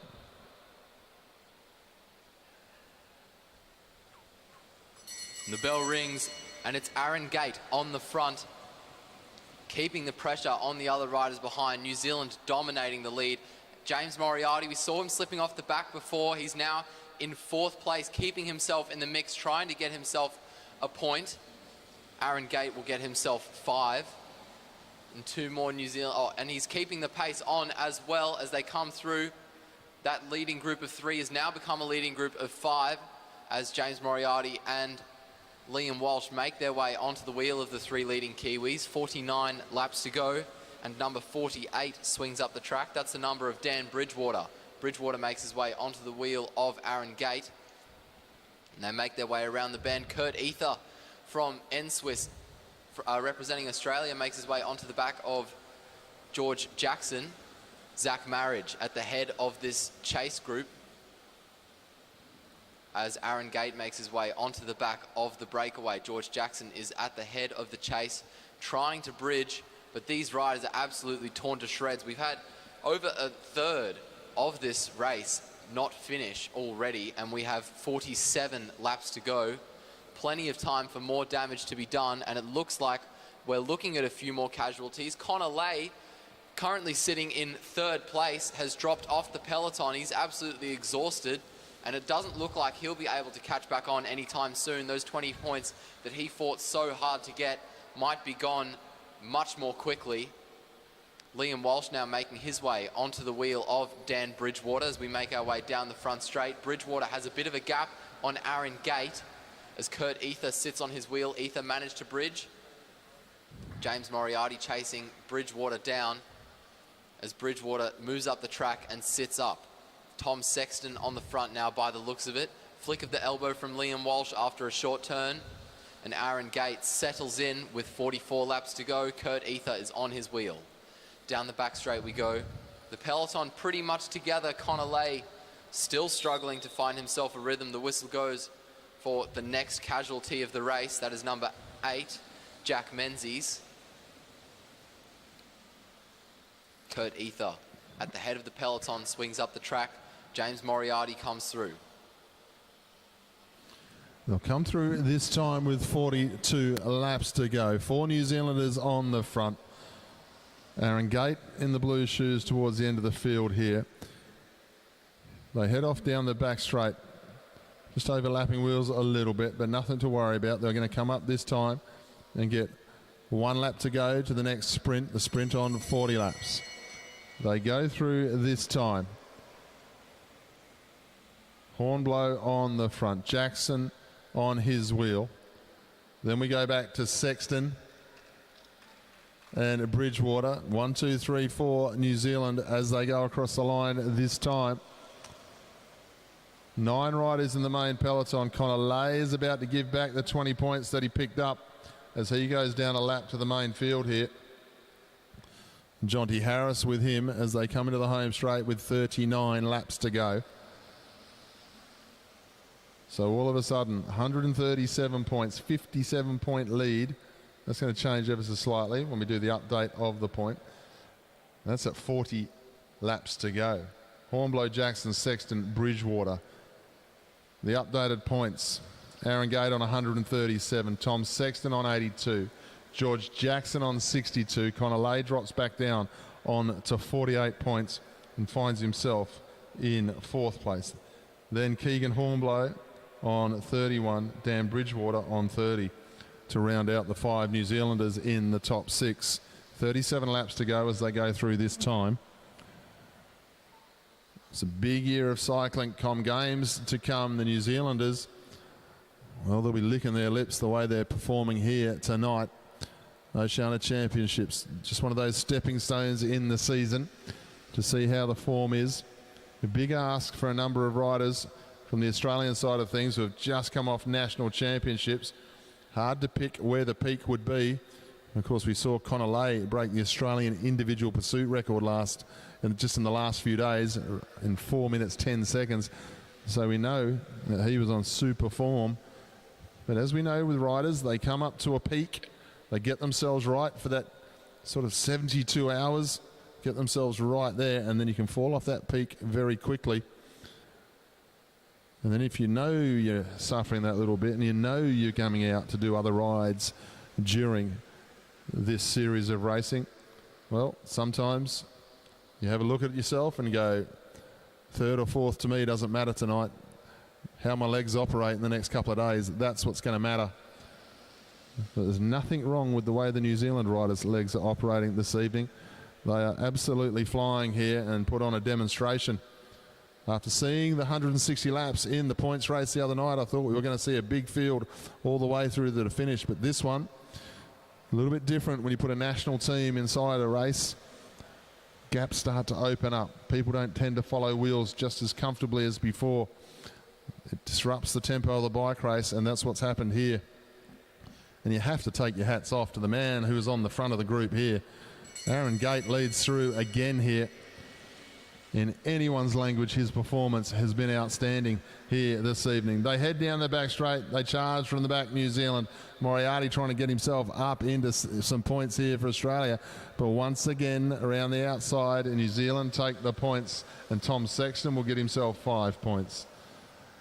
As they head down the back straight, has somebody else got the legs to loop off the front again? We've still got 30 laps to go. There's plenty of time, especially at the speed they're taking these. We go through this time, Aaron Gate, Jonty Harris, then George Jackson. As we go back through the field, Zach Marriage, well, the Australian champion, still flying the flag nicely here, following the wheels, getting himself through to the end of this bike race, looking quite comfortable, but no points to speak of. 50 points the difference now between Aaron Gate and Tom Sexton. George Jackson up onto 62, Connor Lay on 48. Down there in 10th place, number 10, Zach Marriage, no points, but still in there. Still in there, no trouble at all.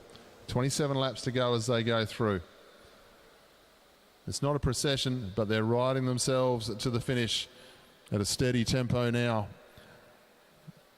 I reckon we're still going to see another move here. I reckon we're going to see one of the Silver Fern jerseys rip round this track and see what they can do before the finish. You never know. They might look at 1, 2, 3, 4, 5, but that would mean Hornblow and Bridgewater launching themselves off the front of this group. 25 laps to go as they go through this time.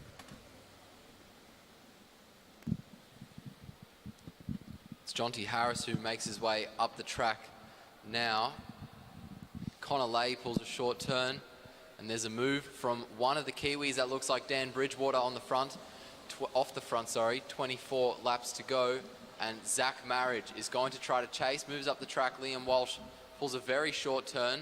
Tom Sexton, it looks like, is going to try to bridge the gap. Now it's James Moriarty, Kurt Ether. Dan Bridgewater, meanwhile, still sitting comfortably off the front. He's not really extending his lead at all. Checks over his shoulder And now he surges again when he realizes that New Zealand is the country dominating the lead. Connor Lay on the front makes his way down the front straight. Flick of the elbow from the rider behind him, Jonty Harris from New Zealand. Harris makes his way onto the wheel of Sexton as Zach Marriage starts to slip off the back. Around the bend we go and down the front straight. Connor Lay makes his way onto the wheel and now over the top of Dan Bridgewater as the bell sounds for the third to last time. James Moriarty was in third, he slipped back. George Jackson is on the wheel of Connor Lay, and here over the top, very close touch between the two riders. Tom Sexton was trying to keep himself in the mix. I think that was George Jackson in the end who ended up getting it. Connor Lay on the front of this race now. Tom Sexton comes through on the inside of him, swings up the track. The rider's trying to keep a very high pace. It looks like the three of them are going to try to commit to a move. Aaron Gate wants to keep himself in the mix as well, because there's such a high risk to him that the next people to take a lap will threaten his lead. Aaron Gate on the attack again. The blue shoes are moving around very nicely here as he comes into the home straight. Has a look over the shoulder. Aaron Gate getting on with the job. He's taking Keegan Hornblow with him, trying to move another teammate up into that top 5 spot, because Gate is just drilling it here as he comes into the home straight. Hasn't asked for a turn yet from his teammate. Trying to get him up above Connor Lay to move him into the points here. They go down the back straight. 2 riders off the front. You've got Aaron Gate leading the bike race. Tom Sexton, then George Jackson. Connor Lay is in 4th. Keegan Hornblow off the front now with Aaron Gate. And you can see what's going to happen in the main field here, because there is no reason whatsoever for the New Zealand riders to be driving the front of the bike race, and the Australian riders who are left, well, the legs are starting to fall off just a little bit towards the end of this bike race. Down the back straight, Aaron Gate. Even Aaron Gate doesn't have the same zip as he did in the first 60 laps, or maybe my eyes are deceiving me as they start to close in very quickly on the tail end of this field. They went through there with 14 laps to go. Aaron Gate, Keegan Hornblow as they come around the bend this time. No pace on in the front of the bunch. You can see 1 or 2 riders sitting up on the tops of the bars. Aaron Gate is about to take another lap here in this bike race, and he's taking a teammate across with him just to move him up in the rankings. He did a 2.5 lap turn to get them clear of the bunch. Hornblow's legs are starting to disagree with him as they come into the home straight. 12 laps to go. They might even be laying off for the next sprint now. Now it's intelligent bike racing again. Indeed they are. There's nothing wrong with Keegan's legs. He's just realised what lap it is. If we get on, we only get 20 points only. If we lay off a little bit, I'll get 5 points, then chase on, get 25 points. That's even better. And into the last lap of the sprint laps here. This is the second to last sprint of the evening. Hornblow leading down the back straight. Gate on his wheel. They'll come into the home straight this time. George Jackson leads through. The front of the bunch may even sprint for this, and they do indeed, because Jackson is starting to speed up down the back straight. He's going to get challenged by his teammates. They're on a club run as they come into the home straight. This time the 3 New Zealanders on the front of the group. Connor Lay going with them. Jackson goes across in first place. Then Tom Sexton on his wheel. Then Dan Bridgewater. I get the impression, though, the pace might suddenly end on the front of that group. As Connor Lay swings up, George Jackson back to the front. Aaron Gate comes to the front of the breakaway. 8 laps to go as they go through. Moriarty, Walsh, Ether down the back straight, trying to keep the pace high, just trying to make it that little bit more difficult for the New Zealand pair as they're off the front. Aaron Gate does a full lap turn that time. Keegan Hornblow just lifting the pace now as he wants to get onto the back here. 20 points for him will put him to 58. That'll put him clear of Connor Lay by 7 points and put New Zealand into 1, 2, 3 and 4 spots. And there goes the lap. The lap is gone once again. Another lap for Aaron Gate as we come through that time. What a display we've seen from Aaron Gate. He is 70 points clear of the next rider, Tom Sexton. Then George Jackson on 69, going to get himself up onto the podium again here today after taking second in the elimination. Keegan Hornblow on 58. Connor Lay in 5th place on 51. Dan Bridgewater, the next of the New Zealanders, on 30. Not long now. We're coming to the home straight. Just 1,000 metres left to go here. Have a look at this field. Absolutely decimated, but still 5 New Zealanders there. Here to finish off their night of racing.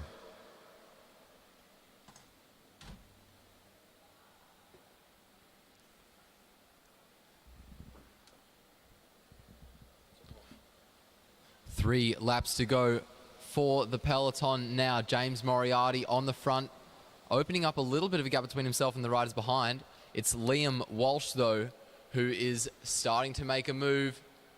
Looks like Tom Sexton is quick to react. Down the front straight we go. Liam Walsh has a gap on the riders behind with 2 laps to go. Sexton desperate to close it as we head down the back straight. Walsh starting to hang his head as he heads around the corner. Down the front straight, the bell sounds for Liam Walsh in the lead. Tom Sexton at his hip, coming around with what looks like great ease. The two are side by side. Liam Walsh desperately trying to hold off Connor Sexton as they make their way around the bend. He fights back and comes forwards. Liam Walsh holds on to the line, and it looks like he'll cross it ahead of Tom Sexton. And that'll give him the points he needs to move up ahead of James Moriarty.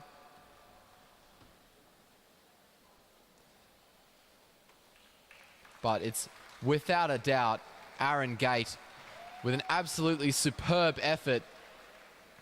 70 points ahead of the rider behind him after the 15th sprint. We'll see how that changes after the final one.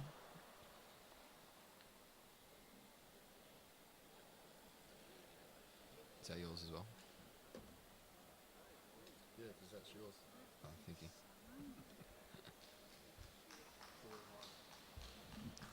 Good effort. Give him another round of applause.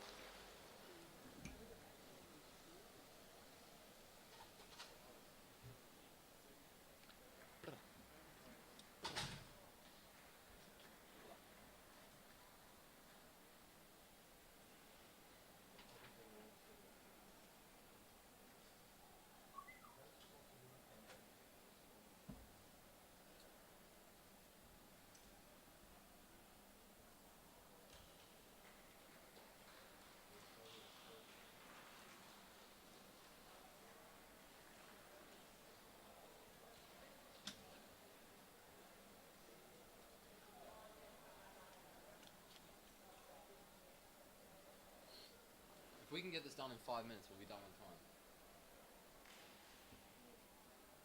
I reckon that's plausible. That's a realistic goal, I think.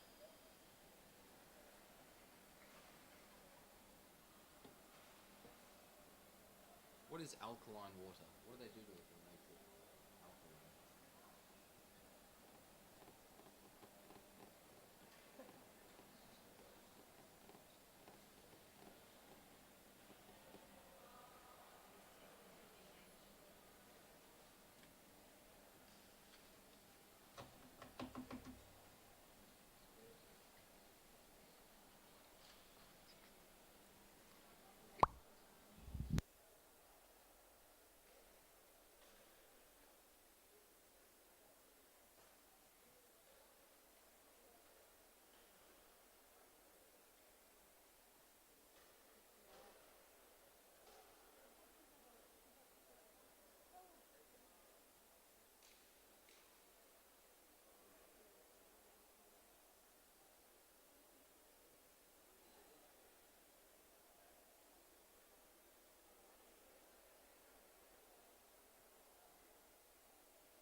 Okay, that was the final race of the evening.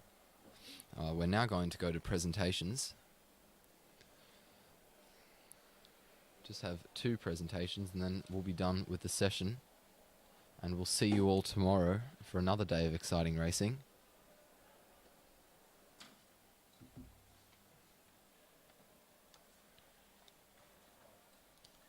And tomorrow we have the under 19 and elite men's sprints and IPs, the under 19 and elite women's Keirins. We also have the women's points races and the men's scratch races. Essentially an inverse of what we saw today.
Just waiting for the men to make their way to the presentation area.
In third place and winner of the bronze medal, representing New Zealand, Ella Wiley.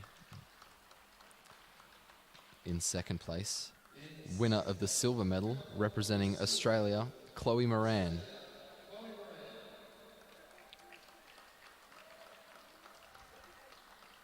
And in first place, winner of the gold medal and Oceanic champion, representing New Zealand, Ali Wollaston.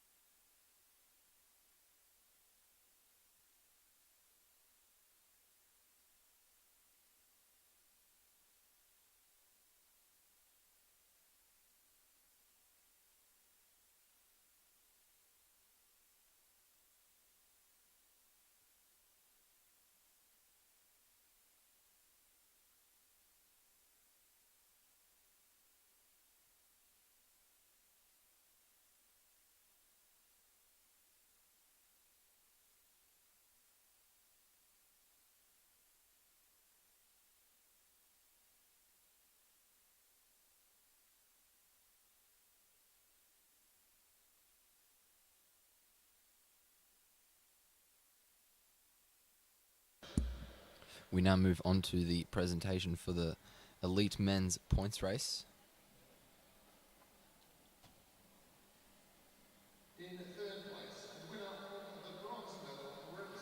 In third place, winner of the bronze medal representing New Zealand, George Jackson. In second place, winner of the silver medal and representing New Zealand, Tom Sexton. And in first place, winner of the gold medal and Oceanic champion representing New Zealand, Aaron Gate.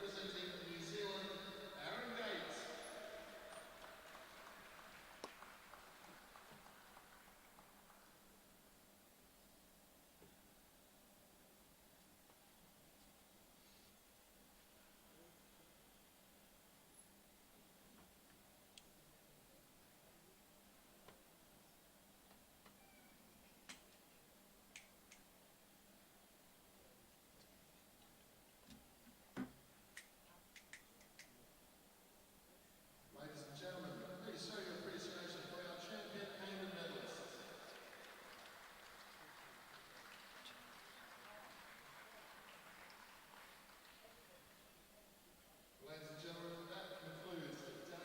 Ladies and gentlemen, that concludes the second session and the first day of the Oceanic Track Championships. We'll see you tomorrow morning at 11 a.m.